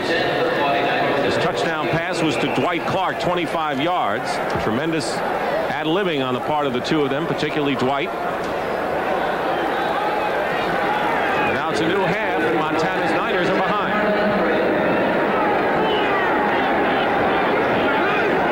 Craig in motion. Montana up the middle of Russ Francis. And he's close to the first down at the 30-yard line. Tackled by Jack Del Rio. Russ Francis is having his best year as a receiver in his career. They bring Roger Craig out of the backfield. To the left, you'll see him just leaving your picture. That kind of loosens the linebackers up in the middle, creates a dead area. Francis finds it. Montana finds him. First catch of the game for Russ. 1st and 10 at the 30-yard line.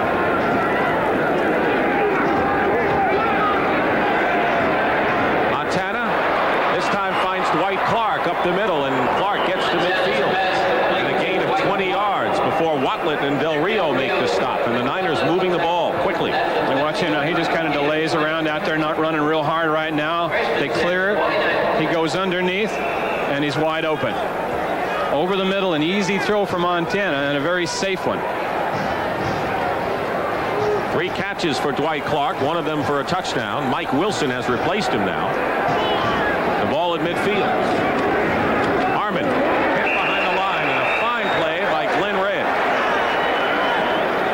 Nice through to make the tackle. Had to be on a blitz that time, or that was one of the great reads in the history of the National Football League. 58, Glenn Red now to the left of the official right there. Yeah, he was on a blitz. He was starting in right immediately and then adjusted it when he saw the play and hit Harmon in the backfield. BYU, and that's how they describe him. Coach Wade Phillips says he's a solid BYU type player, which means he's around the ball, he's smart, doesn't make mistakes. 2nd down and 12. Montana hits his man, Mike Wilson, who bounces off a defender and may go all the way. And Mike Wilson is in for the touchdown. And the 49ers regain the lead on a 52-yard play. Mike Wilson.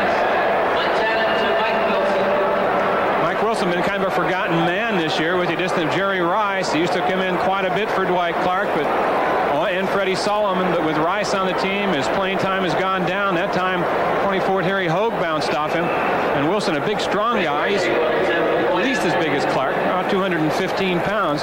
Very strong for a wide receiver. Took the blow, and that got him in the end zone. 9 catches for Wilson this year, 2 of them for touchdowns. And Ray Wersching is on to try to add the 14th point for the 49ers, and he does.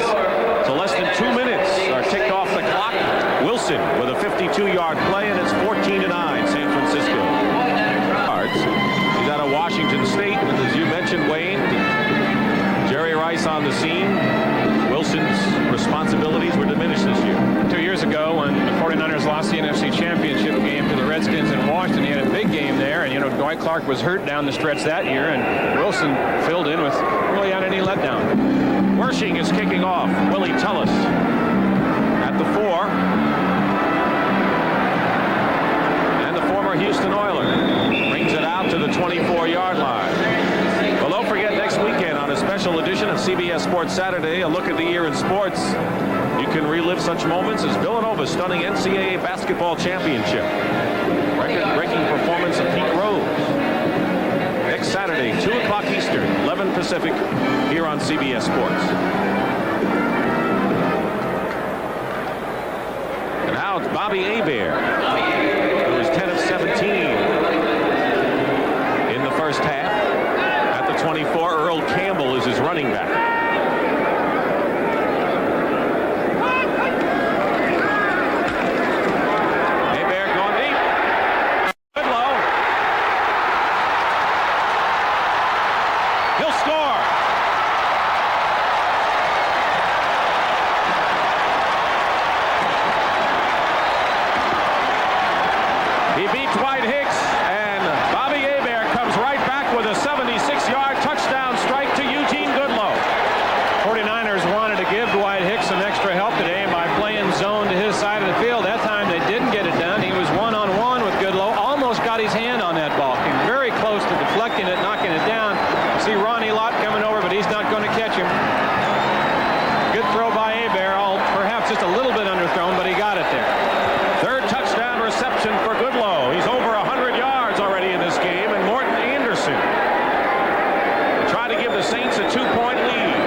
Francisco touchdown. Goodlow, 76 yards from Hebert, and it's New Orleans in front once more.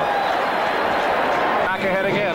No, watch Earl Campbell here, who he fakes to. He picks up the blitzing Ricky Ellison right here. So the Niners were in a blitz. That's why Dwight Hicks was single coverage out there with no help, and that's the result.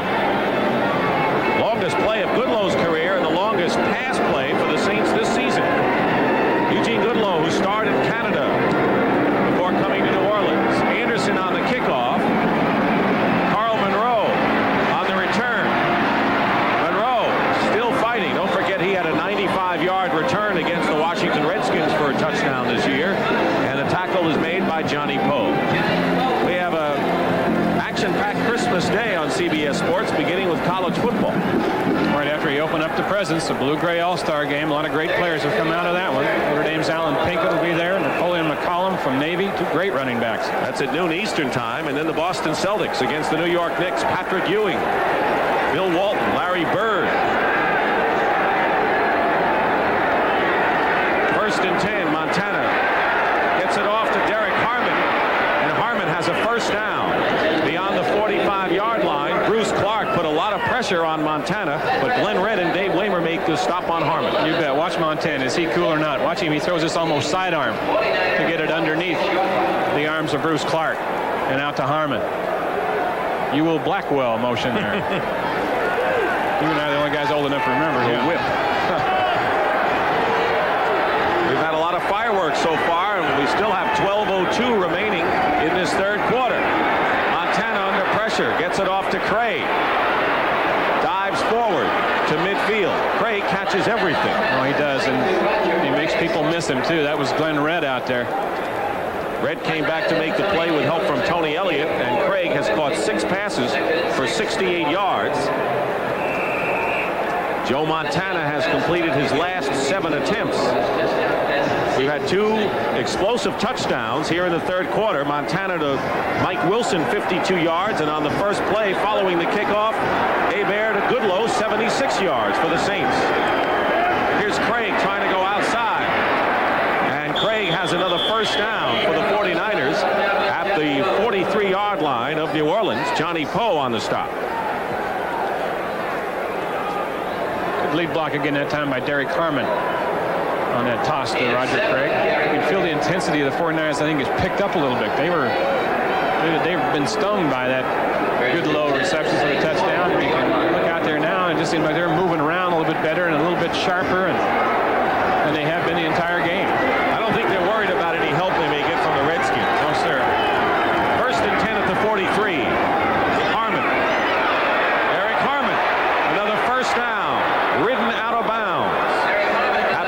6-yard line of the Saints, and it was Johnny Poe again chasing it. Let's take a look now. John Ayers is the left guard. He kind of seals on the nose tackle and then scrapes off and gets a block on the linebacker. Russ Francis with a good block. And Harmon isn't touched until he's downfield. Bill Walsh told us yesterday, as much as they miss Wendell Tyler, they know that Derek Harmon is a pretty good runner in his own right. Well, they thought perhaps he might be as good running to the outside as anyone they have on the team. He's averaged 6 yards a carry. 1st and 10 at the 26. Craig hit hard by Bruce Clark. Not too many people stop Roger Craig with that much impact. Green Bay has come back against Detroit in the 3rd quarter. So is Pittsburgh against Buffalo. Cleveland leading Houston 21-7. And Dallas and the Giants in a shootout. Division title could be won if Dallas wins. 2nd and 7. Montana.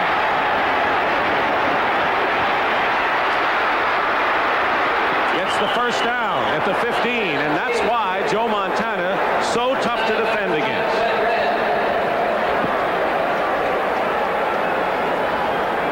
Take a peek at Russ Francis, number 81, the tight end. He gets an inside release right here from Terry Hogue. He's downfield. Now Montana's rolling over to the left now and can't look downfield because he's dodging people. Does this guy want the ball or not?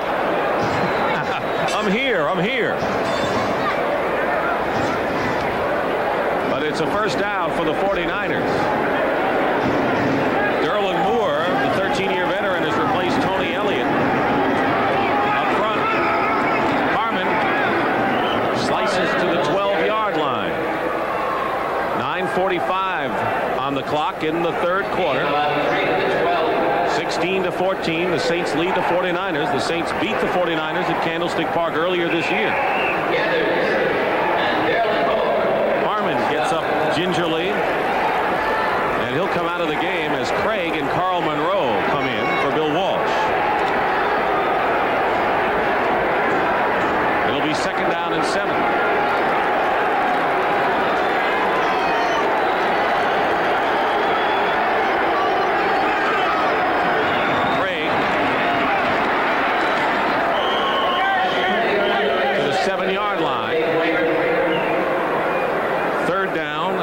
Dave Waymer on the tackle.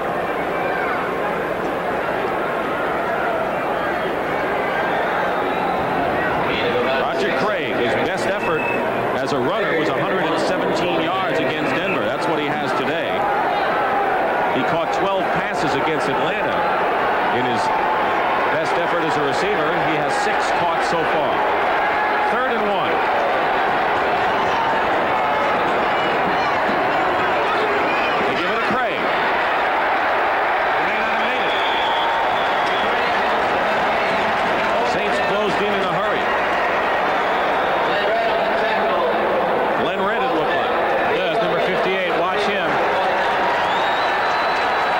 The flow, steps right in the gap there and makes the play, along with help from 24 Terry Hogue and number 50 Jack Del Rio, but Glenn Red on the initial hit. So it's 4th down, and Ray Wersching, who had a 52-yard kick blocked and run back for a touchdown by Frank Warren, will try this from 24 yards out.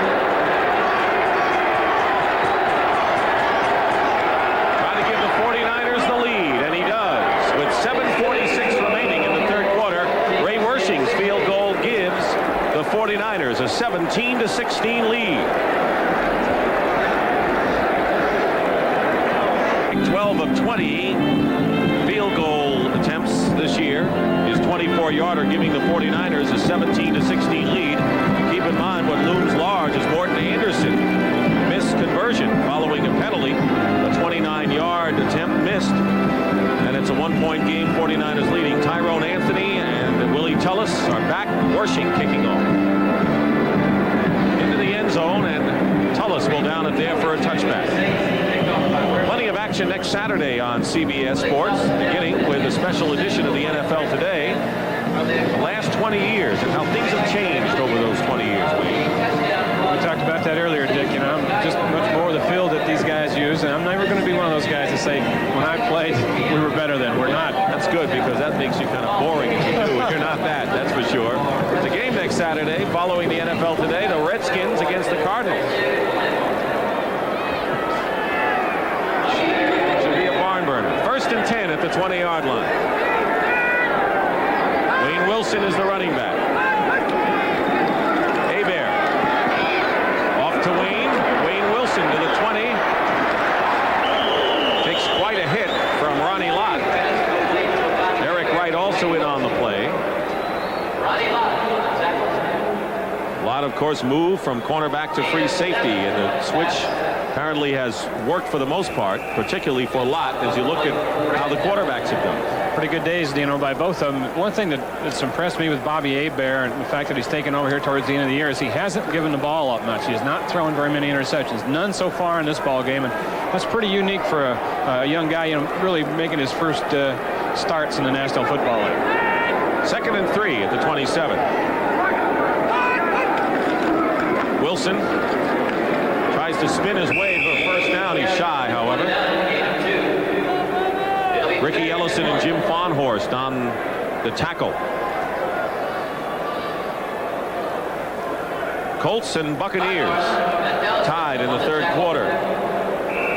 Atlanta leading Minnesota could deal the Vikings a critical blow in their flickering playoff hopes if the Falcons were to win. Detroit leading Green Bay at Detroit, where the Lions haven't lost. 3rd down and 1 for the Saints.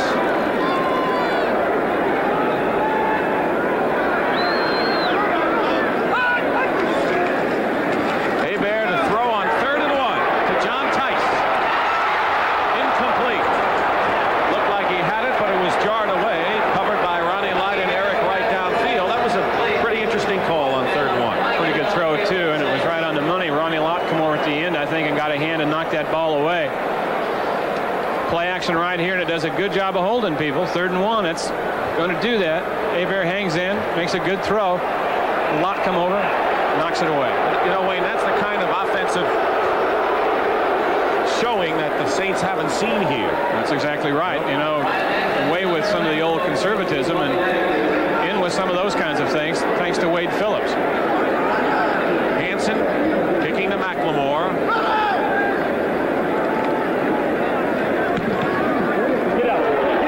Tremendous punt by Hansen. Sends McLemore back to the 15. Bobbled it.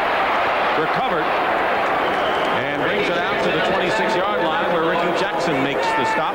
A 56-yard punt by Hansen. Now you know why he went to the Pro Bowl and was top rookie last year. More scores for you. Buffalo over Pittsburgh. Chuck Knowles, Steelers coming back in that game. Cleveland 21-7. And the Redskins are within a touchdown of the Cincinnati Bengals. They know what's on the line. And so do these teams. Danny White out of the game again. Bruised left shoulder. He came back and then was knocked out again. 1st and 10 at the 27. Montana completes to Dwight Clark. There's an example of how valuable Joe Montana is, where he turns a sure loss into a 2-yard gain. Yeah, no question. Just moving around out there, and take a look at it. You'll see Clark over on the left-hand side. He'll run a turn pattern as Montana breaks out of here now. And watch him look around and see who's by him. Nobody, so he stays right there, and Montana gets it to him. Ricky Jackson on the tackle. Gain of 2.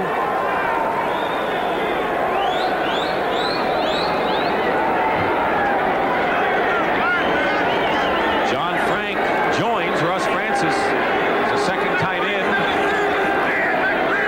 2nd and 8.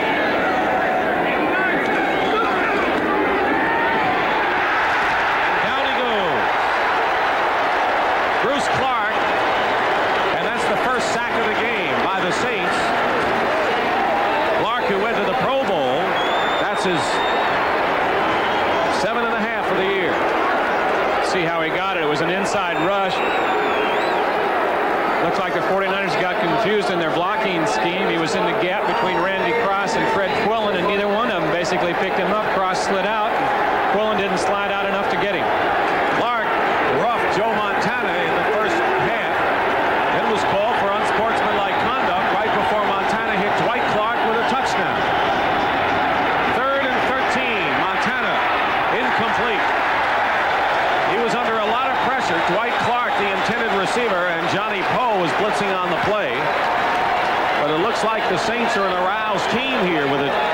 to pull another upset.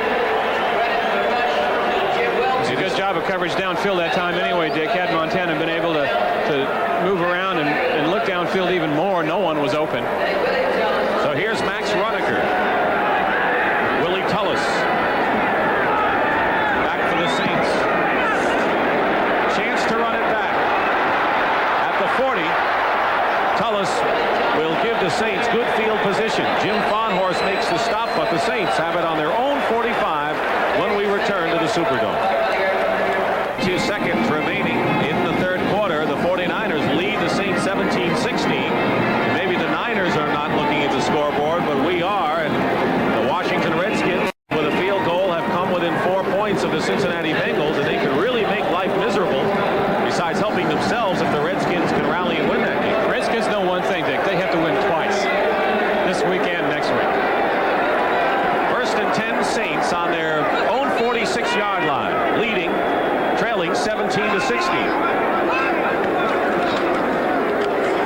Earl Campbell powers his way into San Francisco territory to the 49-yard line, gain of 5.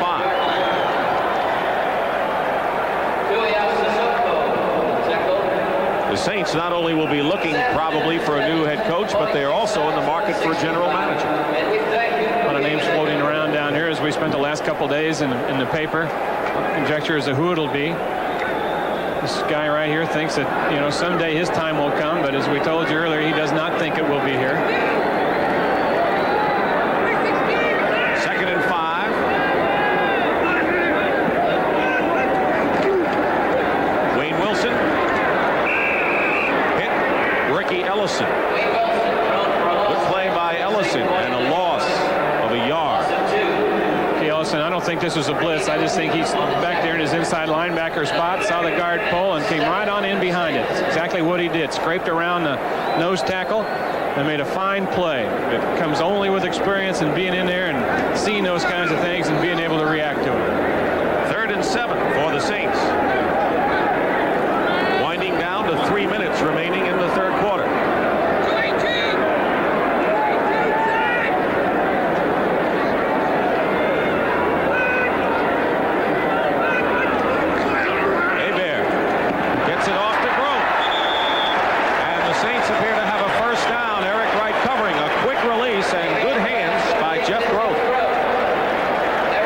That time, but Hebert wanted to unload it quickly to Groth, who was running a slant in pattern right here. Threw it as he was backpedaling. Groth made a fine adjustment and made a good catch. I don't think there's any question that the Saints have found themselves a quarterback they can build with. It looks like it to me. I'll guarantee that. We've seen this, the third time we've seen him this year, and he's been getting better every outing.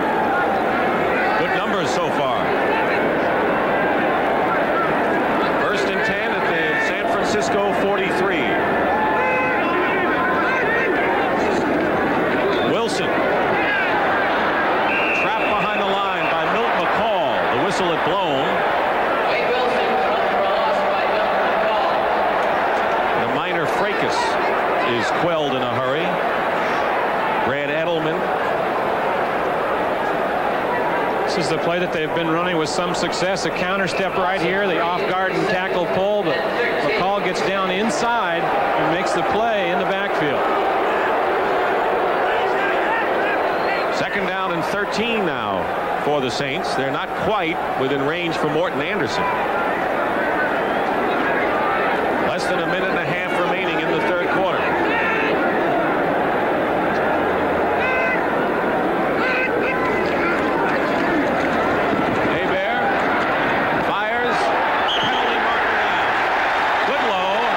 Hit by Eric Wright. Eric Wright got a hand on the ball, but he also had a hand on Goodlow as he went up. And that'll be a first down for New Orleans. Defense, pass interference, 21. That's a first down. Remember, Hebert hit Goodlow with a 76-yard touchdown pass, the longest completion in 6 years, and this was a first down on interference. Eric Wright's in pretty good shape here. Goodlow runs a comeback pattern, stops there, and going to move back towards the ball. Watch the right hand there of Eric Wright. Around his waist, good call. 10-yard penalty, first and 10 Saints on the 49ers 36.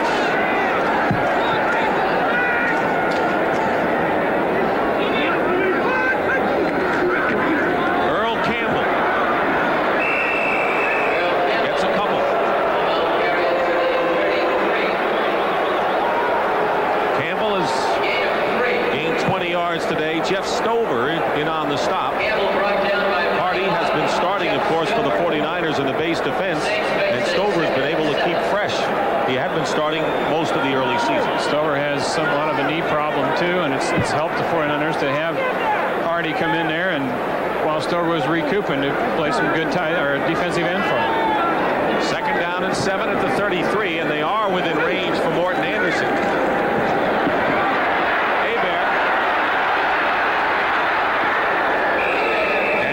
Loses a bundle 5 yards, and that could be critical as far as field goals are concerned. Michael Carter makes the sack, the 2nd of the game. They made some pretty good moves to prevent losing more yardage. That was Stover right there. Todd Shell's number 90 boards back there, and Haber puts his head down and try to run over Michael Carter. It's like trying to run over the statue in the park outside here. Carter and Turner have sacks for the 49ers. 3rd down and 11.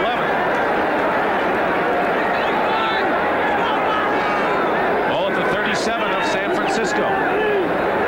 This may be the last play of the 3rd quarter. Hebert. And the pass. No signal. And now they say it was caught, apparently. And the 49ers don't like that decision. Eugene Goodlow with a tremendous catch on a pass, inches off of the ground for 13 yards. Yeah, I want to see it too. Let's take a look now. 21 again, Eric Wright. Tina Turner's number 58. Goodlow by him, and we can't tell from there. And that may be a 1st down. That's the end of the 3rd quarter. It's 17-16 San Francisco. We now pause for a word from your local station. Stockton and Wayne Walker. Saints 1st and 10 on the 49ers 24. Trailing by a point. Wayne Wilson can't hold on to it. He was covered downfield by Todd Shell. The ball got to Wayne Wilson.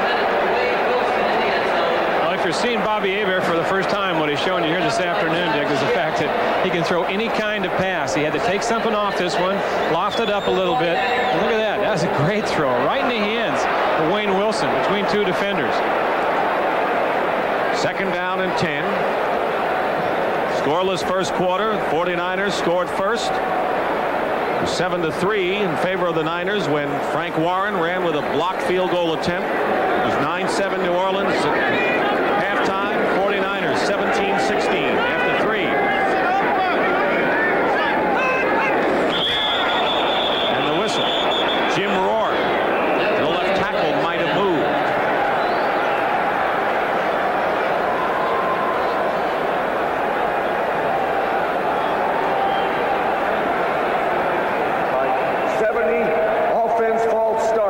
That's who it was. Rourke, his 6th year originally with the Raiders, and played 5 years with Kansas City.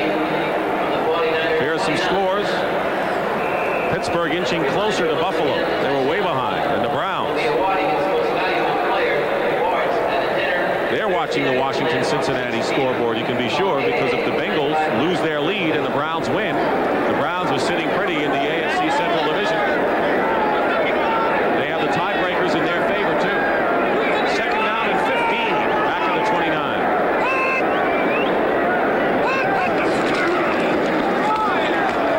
Wilson. Ricky Ellison on the stop. And he gets just a couple of yards. That was a strange formation. Not only was the call strange, to run in that situation, but so was the formation. Double tight ends, one back. Definitely a run formation for New Orleans. 3rd down and 13. Less than a minute going by, and Wade Phillips.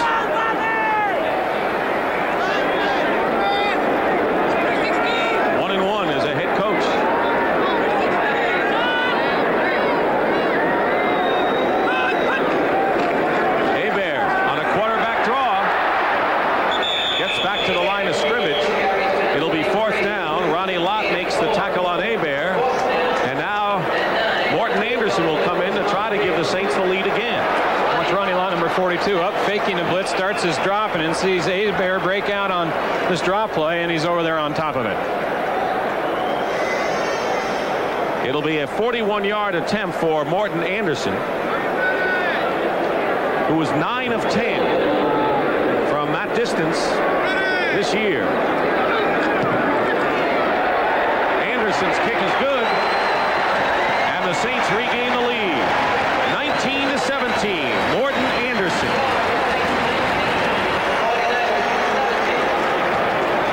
Field goals in a row, and 2 of them today from 40 or more. 11 out of 12 from that range this year. But Anderson has missed an extra point following a 10-yard penalty. Will be kicking off to Harmon on the left and Carl Monroe on the right. 19-17, the Saints are leading. Deep kick by Anderson. Monroe will down it there, and the 49ers will take over this drive at the 20-yard line.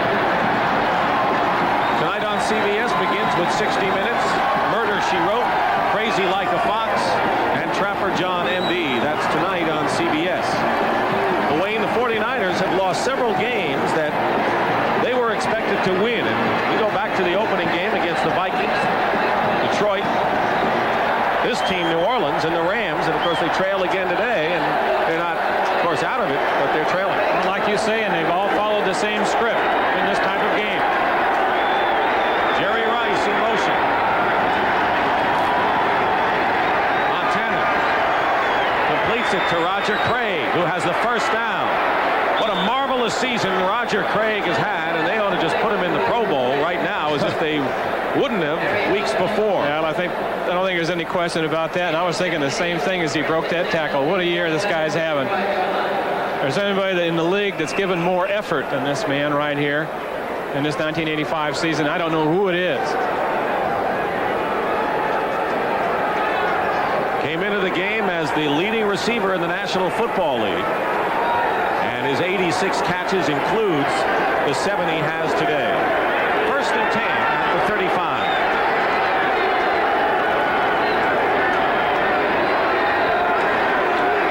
Montana going deep for Jerry Rice. And there he is. Johnny Poe makes the stop.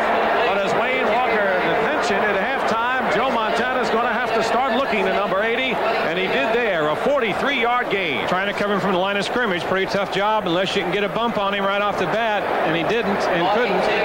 New Orleans had 9 men up on the line of scrimmage that time, so it turned out to be man-for-man coverage. You see the safety Watlet coming over, but it was much too late.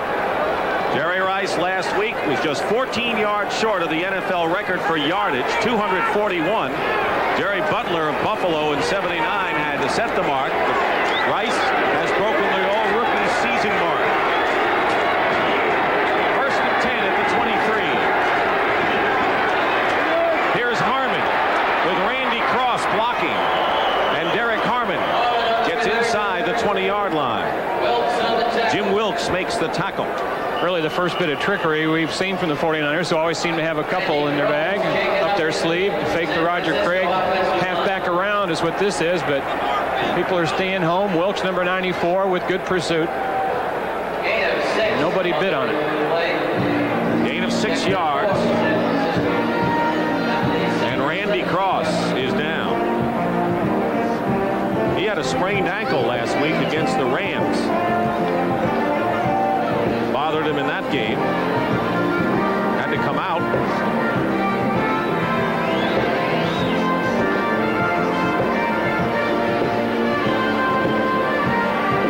Randy Cross was the lead blocker on that last play we talked about. He'll be in front of Derek Harmon. He's number 51. He left your screen right here. Throws a block. Harmon cuts up inside, and then he almost gets leg whipped from behind by the man who came in to make the tackle, Wilkes. Guy McIntyre is going to replace Randy Cross at right guard. The update on Roger Craig is trying to become the first player in history to gain 1,000 yards as a receiver and a rusher, and we'll do that for you when we return. From an accident a couple of years ago. He had a broken leg. He's got such a high threshold of pain. You see how he got it again as he was kind of like leg whipped from behind by number 94 Wilkes as he's making the block. And we couldn't tell how bad it was. You see, it did get him on the knee. He was pointing at it, shaking his head on the way off the field, but if anybody will come back from it, he will. 2nd down and 4 at the 17-yard line. Montana, Russ Francis, and Francis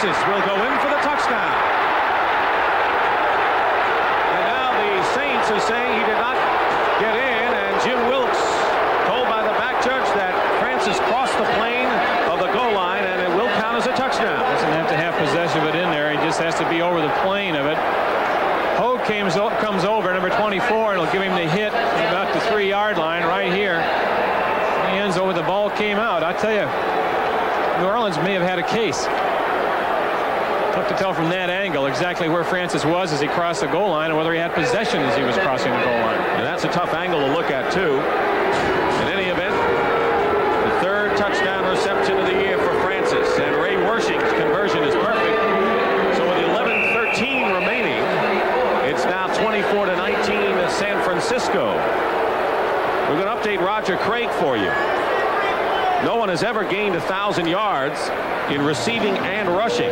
Right now, Roger Craig needs 33 yards. That's his number, receiving, to go over 1,000. 63 yards rushing. And he's certainly within range of those. The more important for Craig right now is 86 catches are a new 49er receiver record, breaking Dwight Clark's mark. Single season record. And of course, Dwight Clark this year just broke the 49er career record for career reception held by Billy Wilson. And on the day he did it, Dwight Clark said, I'm just keeping that record warm for Roger because he's going to go by me sometime also. Randy Cross has a sprained knee. We'll check him for x-rays. He won't return. Dwight Clark caught 85 passes 4 years ago. And now Roger Craig breaks that mark with 86 in a single season. There's the scoring drive. Joe Montana with his third touchdown pass of the year, giving him 25 on the year. Of the game, I should say, giving him 25 for the season.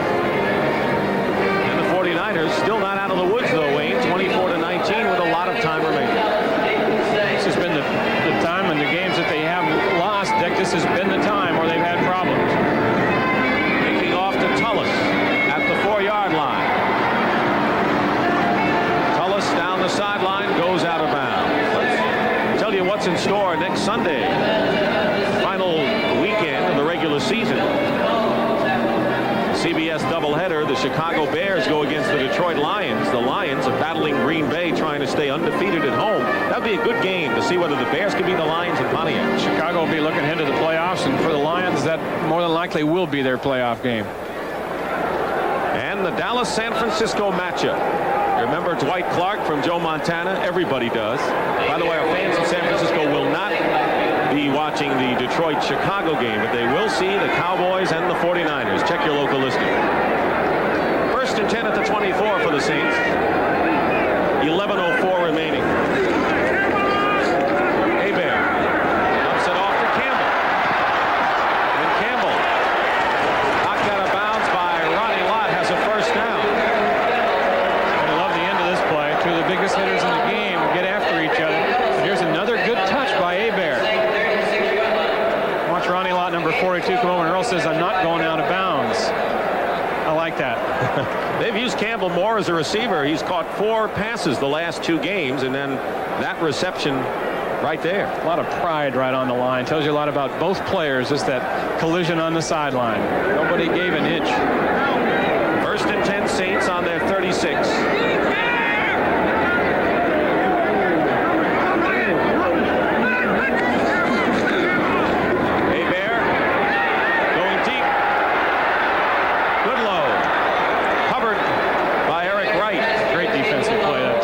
That's Hebert's best pattern. He says he throws that fade pattern better than anything. And Wright was all over it.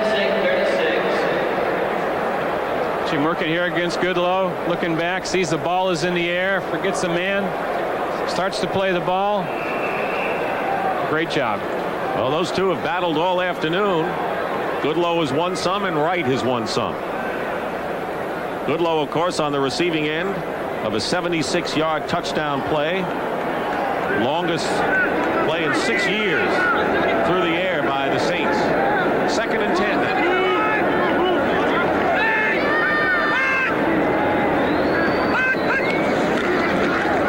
Hebert. Tice unable to hold on and covered by Dwight Hicks. I tell you, you're right, though, Dick. I think the Saints have found their guy. And Bobby Hebert, I don't think there's any question about that. Well, they've searched for years down here. They've brought him in and out. They've had Archie Manning and Kenny Stabler and David Wilson and Richard Todd. In fact, this year, their quarterback payroll is $2.5 million.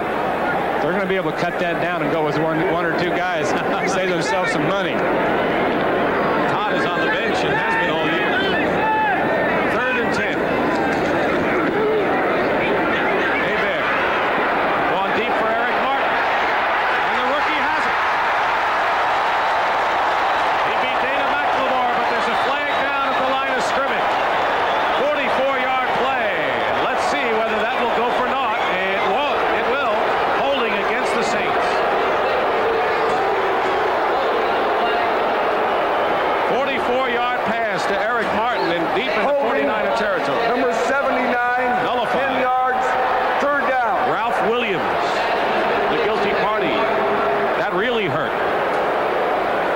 He's number 79. He's the right guard.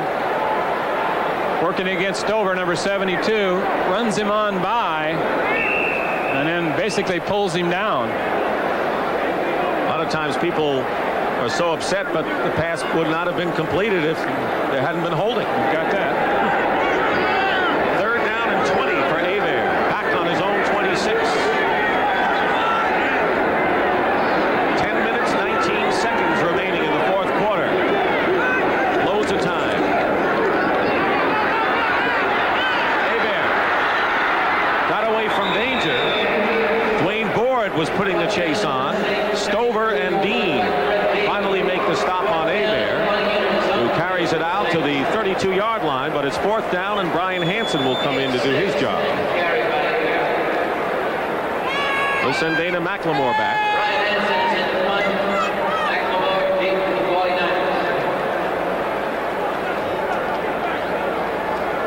9:40 to go in the fourth quarter. 49ers 24, the Saints 19.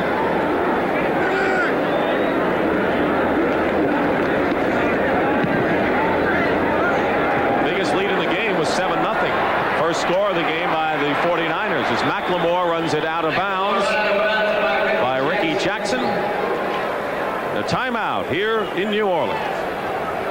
Of the San Francisco 49ers season, it's been up and it's been down.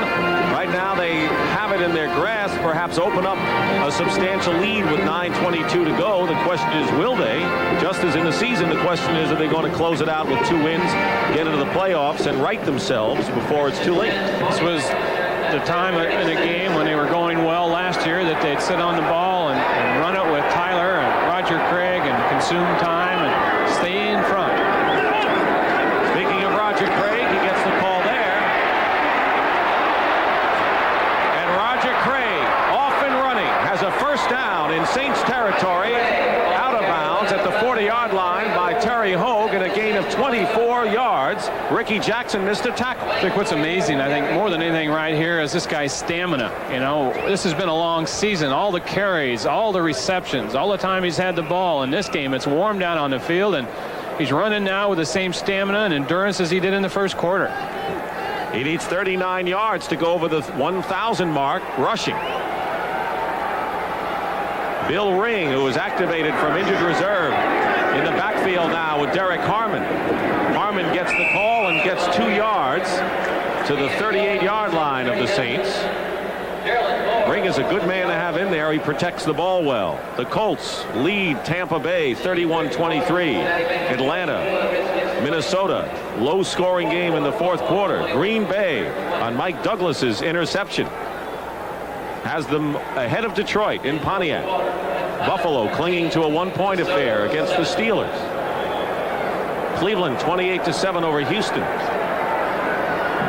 And Cincinnati holding on over the Redskins. Dallas the same over the Giants. 2nd and 9 at the 39. Montana swings it out to Craig. And with Haynes riding him out, Craig goes out of bounds at the 33-yard line. Watch 24 now. Hogue, the safety, come on the safety blitz. Montana sees it right away. No one has to block him. He just has a guy out here to unload it to. Here, Roger, give me some yards. Craig now needs 29 receiving yards to go over 1,000, 39 rushing yards. He's getting there. 3rd down and 5 for the 49ers with 8:23 remaining.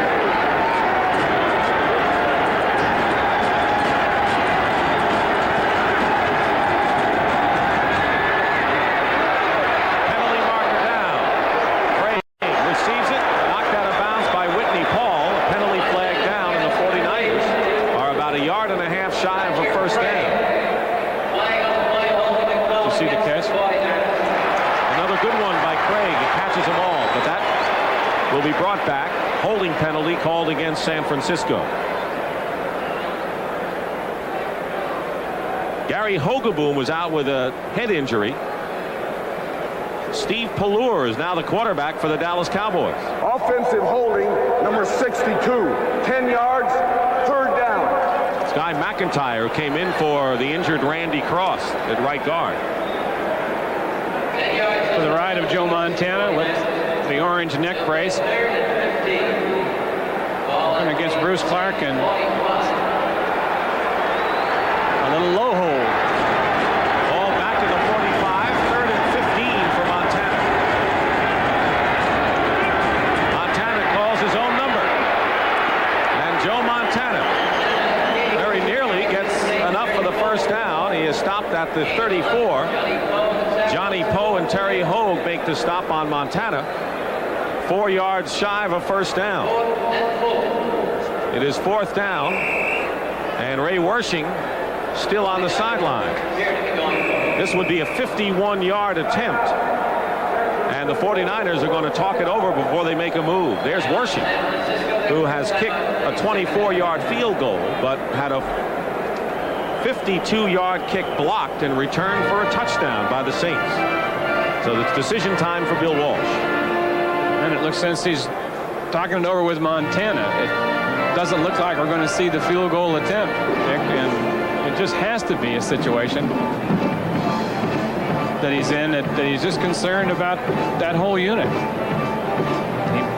He said last week when he didn't try the field goal against the Rams that he thought that perhaps Wersching had lost, some distance off his leg. I'm not quite sure that I agree with that, because I've noticed this year that Wersching's been kicking the ball on kickoffs much deeper than he has before. Now, of course, he's kicking indoors here, which is a lot easier than he's known at Candlestick Park. To sit up for you on that artificial turf, there's no wind currents or anything to worry about. But right now, Bill Walsh just doesn't have confidence in that field goal kicking unit, both blocking and perhaps Wersching's distance. He brings in Carl Monroe, a receiver out of the backfield, replacing Derek Harmon. It'll be 4th down and 4, and the 49ers will be going for it on the Saints 34. 24-19, the 49ers are leading.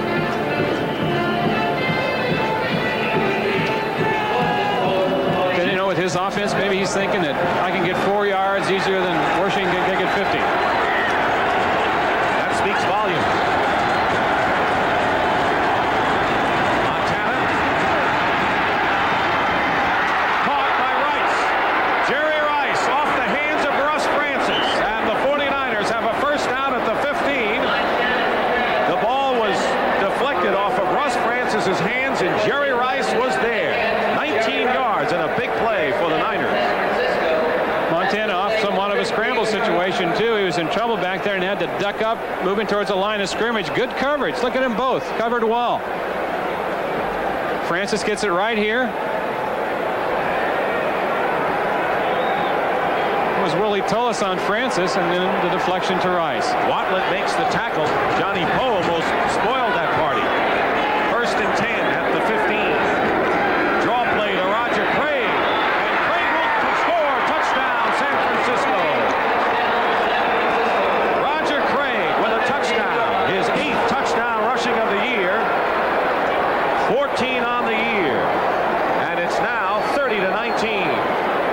Draw play, Bubba Paris gets a block, John Ayers. Fred Quill in the center with a good one, and Craig wasn't touched. Job by those 3 men up front. Craig now needs 24 yards rushing to go over 1,000 and 29 yards as a receiver. And Wersching will try to add the 31st point for the 49ers. The 49ers, who are 0-2 indoors coming into this ball game. The kick is good. Now lead at 31-19. 49ers have lost the opener in Minnesota, then lost in Detroit. Trying to win their first game under the roof. And they're comfortably in front with 6:41 to go, if they can avoid mistakes. Next Saturday on CBS, special edition of the NFL Today, the last 20 years.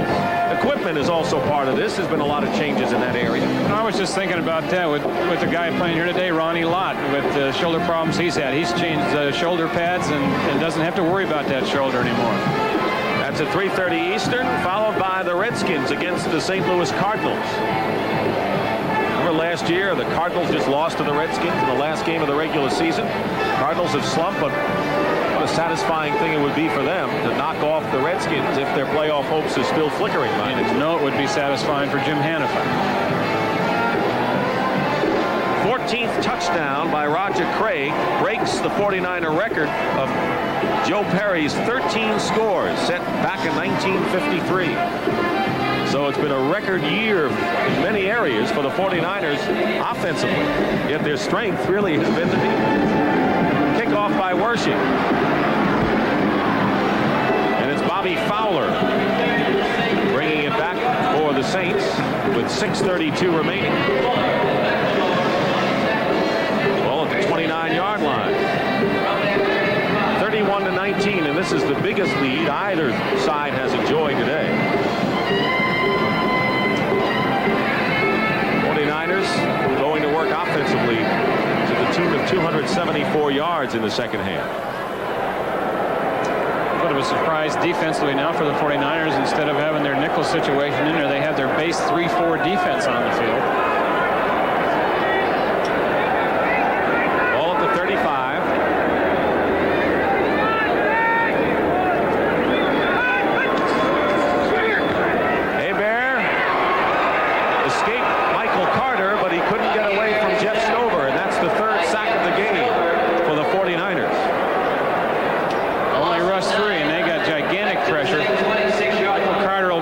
Tackle. He just takes a rush to the left. Stover loops in behind him. And there's your sack. 9 on the year for Stover.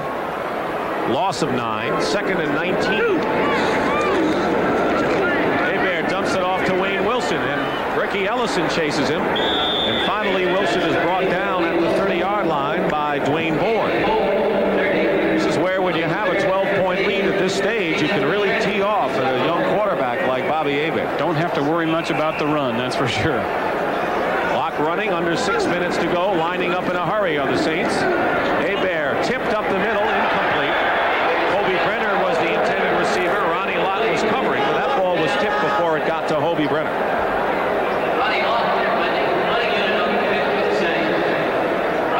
So quickly it's 4th down, and the 49ers hold, and Brian Hansen will come in to kick it away for New Orleans.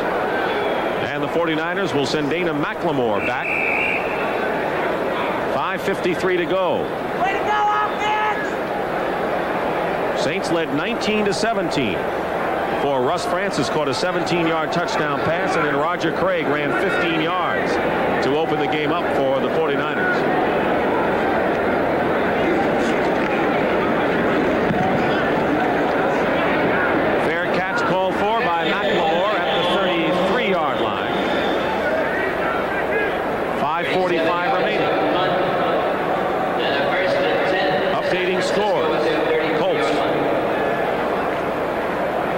Tampa Bay.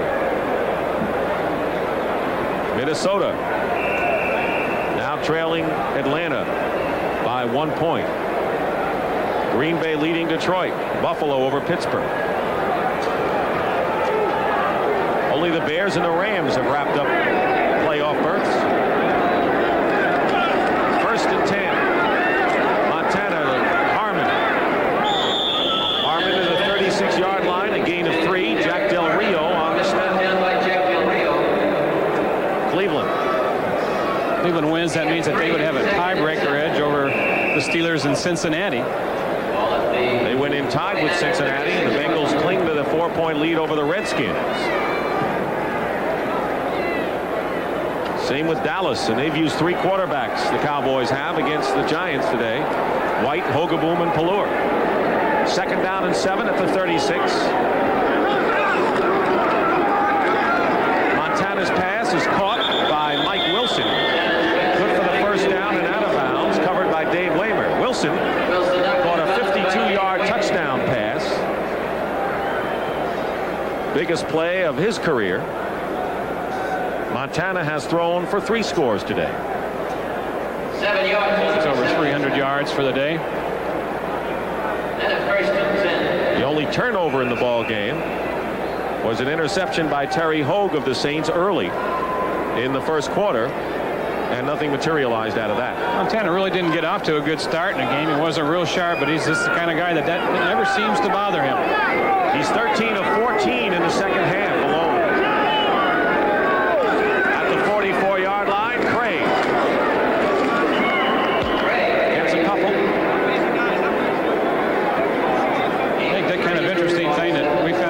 the Saints practice yesterday is the fact that Bum Phillips came out and talked to the team this week. You know, the father of Wade, first time that he'd met with the team and talked to him since he announced his retirement and quit the job, you know, what, 3 weeks ago. And the reason for that was he said he was just too emotional at the time. Probably couldn't handle, you know, talking with the players face to face. And he said, what did he talk about? And the player said, well, you know, told us that he would always be there if we need him outside of football.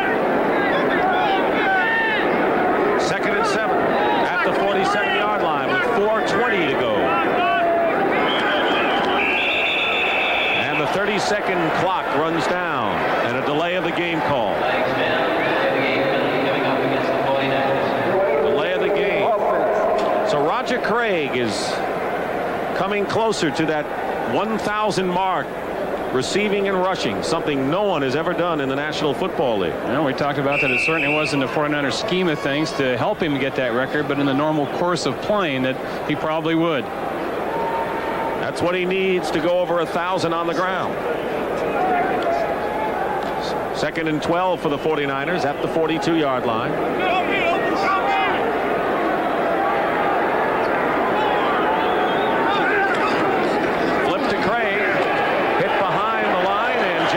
Puts him down back at the 40-yard line, a loss of 2. So Craig now leads 23 yards. You can go the other way too. That happened to a guy once who played running back for Atlanta by the name of Dave Hampton. He was over 1,000 yards. He rushed one time too many, got caught for I think -4, and ended up at 996 for the season.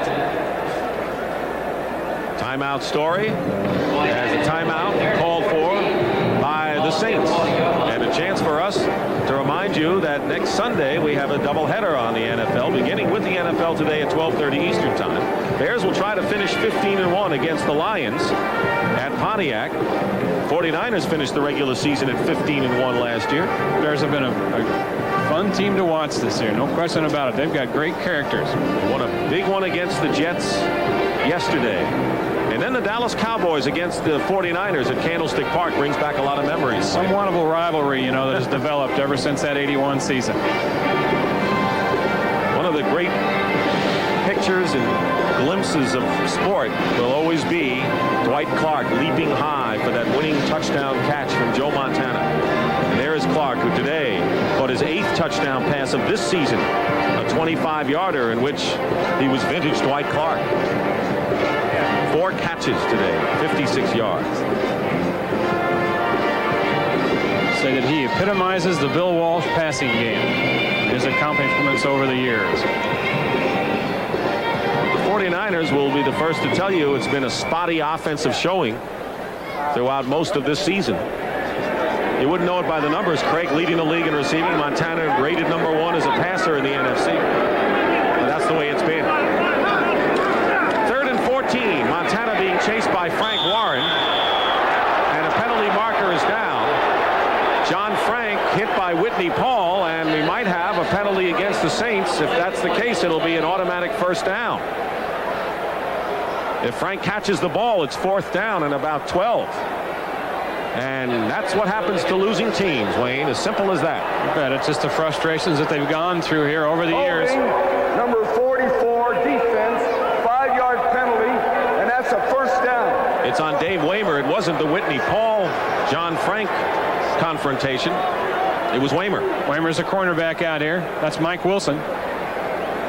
Number 85. Contact after 5 yards. That's all he needed. And so it gives the 49ers new life. 1st and 10 at the 45. Meanwhile, the Washington Redskins have taken over the lead from Cincinnati, 27-24. Craig up the middle for a couple to the 46-yard line. Gain of 1. Frank Warren makes the tackle. At one time, the Redskins were trailing 24-7.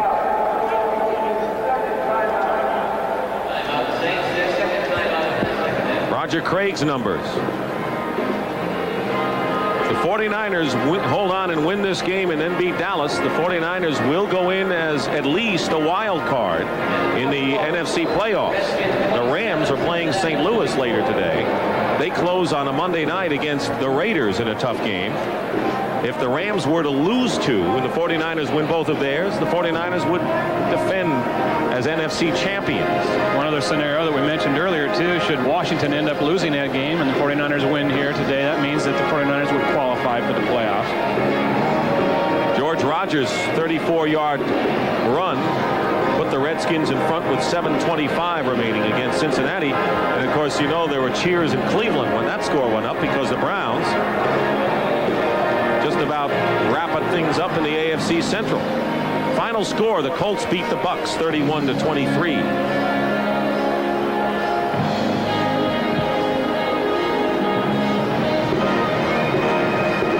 Wade Phillips, defensive coordinator, several years under Bum.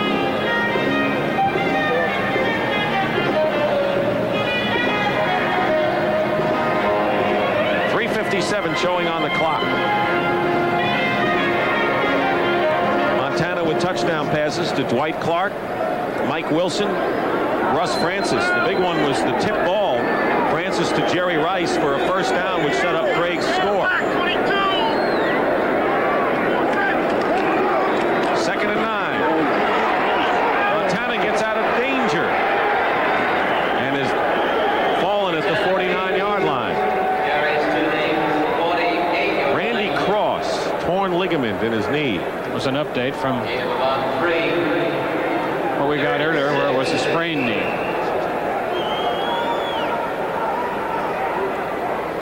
The Cleveland Browns, who are leading Houston, can clinch the AFC Central Division if they hold their lead and the Bengals and the Steelers lose. Right now, that's the case.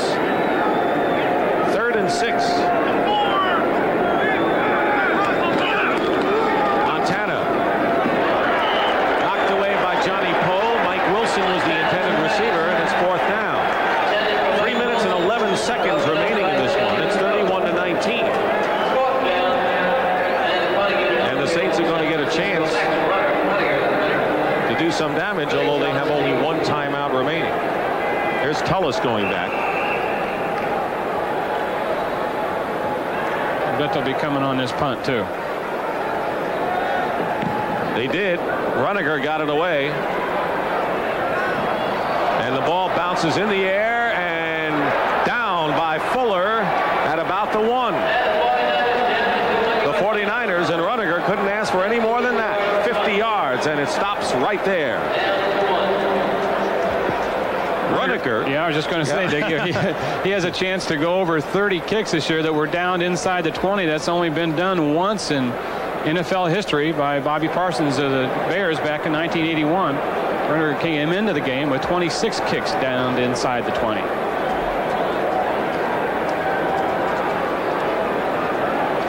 Former Philadelphia Eagle. Cowboys now leading the Giants by 2 touchdowns, 28-14. The Cowboys win. They will capture the NFC Eastern title. The Giants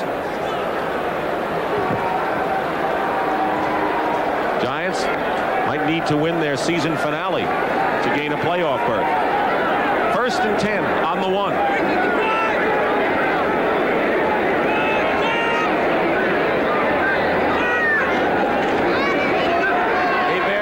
End zone out to Wayne Wilson, and Ronnie Lott and company bring him down at the 7th. Under 3 minutes to go in this one.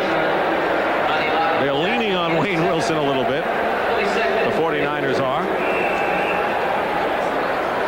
Quickly lining up. Hebert, who has looked good despite the fact his team trails 31-19. Goodlow out of bounds. First down for the Saints at the 19-yard line. 11-yard pickup. Hebert is impressive. He has such a quick release. It's not a Dan Marino release, but it's probably the next best thing to it. It's that ball up there and holds it up, and the next thing you know, it's gone. Plus, he has the escapability aspect. He's fast, and I think he's a leader already. Well, I was talking to Archie Manning before the game, and he said, he's even quicker normally than he is now. He's been sitting around most of the year and has probably put on a few pounds this season. 1st and 10 at the 19.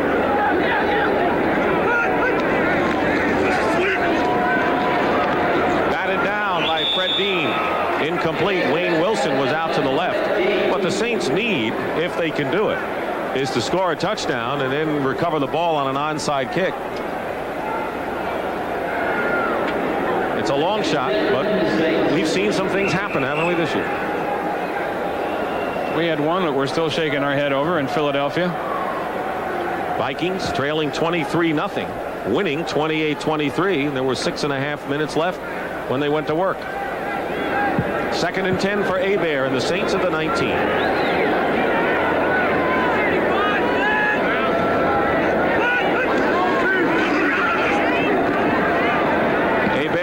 It to Wayne Wilson. Second effort, they had given him a first down at the 31, and it does. The clock is running. Saints would like to get one more play off before the 2-minute warning, and the 49ers are not in a big hurry. And they're not going to be able to do it. There's the 2-minute warning here at the Superdome. In the 4th quarter, the 49ers lead. With 2 minutes to go, the Redskins are leading Cincinnati, and Dallas has a 2-touchdown lead over the New York Giants.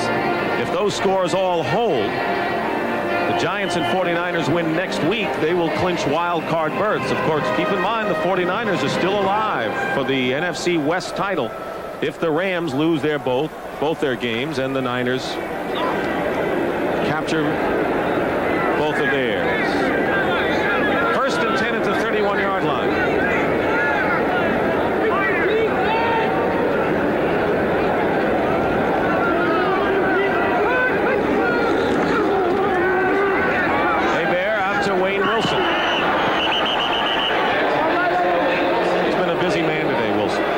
So Hebert, 19 of 33, and not only that one, but had several others dropped on him.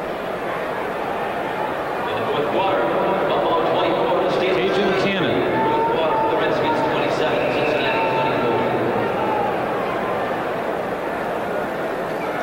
Brent will bring you up to date with the scores and the playoff picture coming up after this game. 2nd down and 10 at the 31.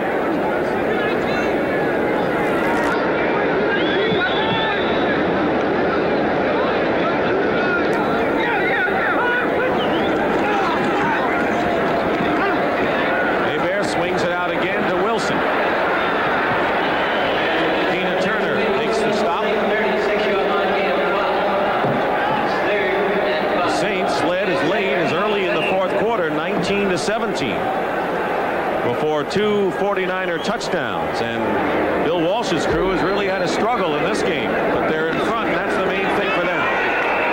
Then Tuiasosopo gets the sack. That's the 4th of the game for the 49ers.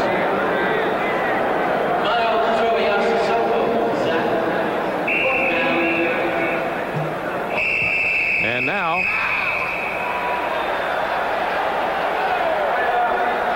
the Saints have called a timeout.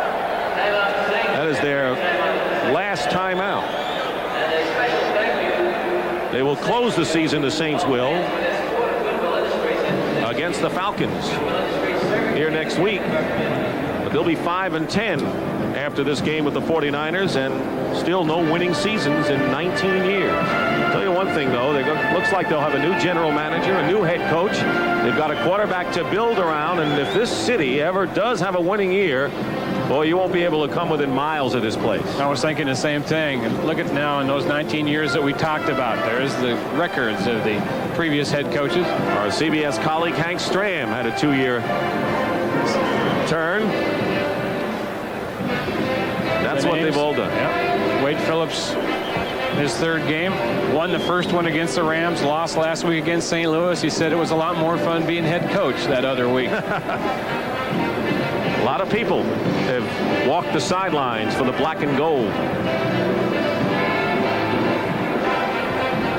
It's going to be very interesting down here, Dick, as you say they're going to make those changes, and really they've got, draft coming up and those kinds of things, and they're going to have to make them, I think, in a hurry to get solidified and get the community behind them and for promotional reasons and things like that. So they'll have people's attention down here in the next few weeks, I'm sure.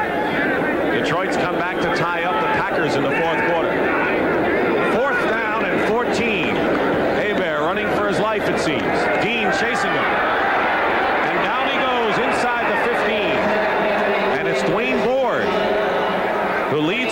sacks, and that's number 5 on the day for the 49ers defense. And San Francisco will take over on downs. So the Niners had to struggle a good deal. It was scoreless after one quarter, 9-7. The Saints led at a half. 49ers had a 17-16 lead after 3, and then saw New Orleans take the lead again before the 49ers put the clamps on in the late stages. The Giants have creeped closer to the Cowboys. It's now 28-21 Dallas in the fourth quarter. If the Cowboys win, they'll be NFC East champions. Giants need to win one of the remaining 2 to be a wild card. Saints are out of timeout, so Montana just trying to use up the clock. You know what I like, though, in these situations, Dick, and towards the end of the year when teams aren't in the playoff picture and really are not playing for anything, is the effort you get from individuals. You look down on the field and watch New Orleans today, and you couldn't point a finger at one individual on that sideline there that really didn't give all he had in this ball game. Second down and 12, and the 49ers are just content to use up the time. Nothing special here.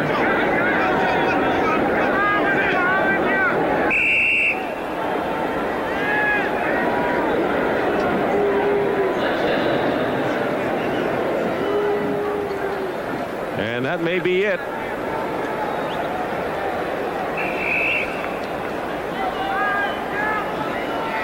That will be it. I won't have to snap it again. Got a few seconds here. We want to thank Marty Aronoff for the great job he did as a spotter all season. Roger Riley, equally outstanding on statistics. Bill Walsh's 49ers win one of the 2 they had to win. They'll be anxious to see what the Rams do. And the 49ers win it 31-19. It wasn't easy, but they won. And that's the main thing. I want to thank our executive producer, Terry O'Neill. Chuck Milton, the senior producer. John Ferratzis, who's been with us all season long. And fine work. Andy Kindle, our director. And everyone else who had a role in bringing you this broadcast. And a lot of people worked awfully hard. I think when the season started, Wayne, and the 49ers still have one game to go against Dallas, the last thing they thought they would have to do was to win their last game of the season to gain a playoff berth. Probably true, but then again, you know, if you're a player and a competitor, you'd like to be in that situation where you come down to the last game and it's all on the line, and it makes the season interesting, exciting, not only for you but for the fans. And you think they wanted to make it that interesting? Well, maybe not that much, but it's still the way the game should be played. 31-19, the San Francisco 49ers beat the New Orleans Saints. 49ers amazingly did not win more than 3 in a row at any time this year, which was unusual for them for several years. I think the only time since '81 was the strike-shortened year when they were 3-6. I think anything that speaks pretty well for them, though, even though they did lose some games in the second half of the season, it's hard to point out a game other than the Bears game in the last 3 quarters of the season where they were really outplayed. They lost to Denver. Of course, they lost to the Rams, but you know, those games could have gone either way. 5 of the 6 losses experienced by the 49ers were by a total of 20 points. So they were within range in all of those games. And the one thing the 49ers would sorely like to do, that is get another shot at the Chicago Bears. It's going to have to be in cold weather, however, if they do. Well, I don't think that concerns them. They've been such a good road team over the past few years, and they kind of rally together when they're out on the road. You get a singleness of purpose when you get on that bus to take you to the airport and get on the plane to go to a city. You're thinking ball game from then on. You're not at home with distractions and stuff on a normal weekend. And speaking of getting on the bus, the 49ers hope they get on the bus to come to this stadium in January for the Super Bowl. And that's where they want to be. It has not been an easy season for them, but if it ends up all right, they'll be happy with it. Joe Montana today with 3 touchdown passes. Dwight Clark, Russ Francis, and Mike Wilson, and Roger Craig getting oh so close to 1,000 yards rushing and receiving. So for Wayne Walker, this is Dick Stockton saying so long from New Orleans. Coming up next, the NFL Today postgame show with Brent Musburger. Final score, the 49ers 31, the Saints 19.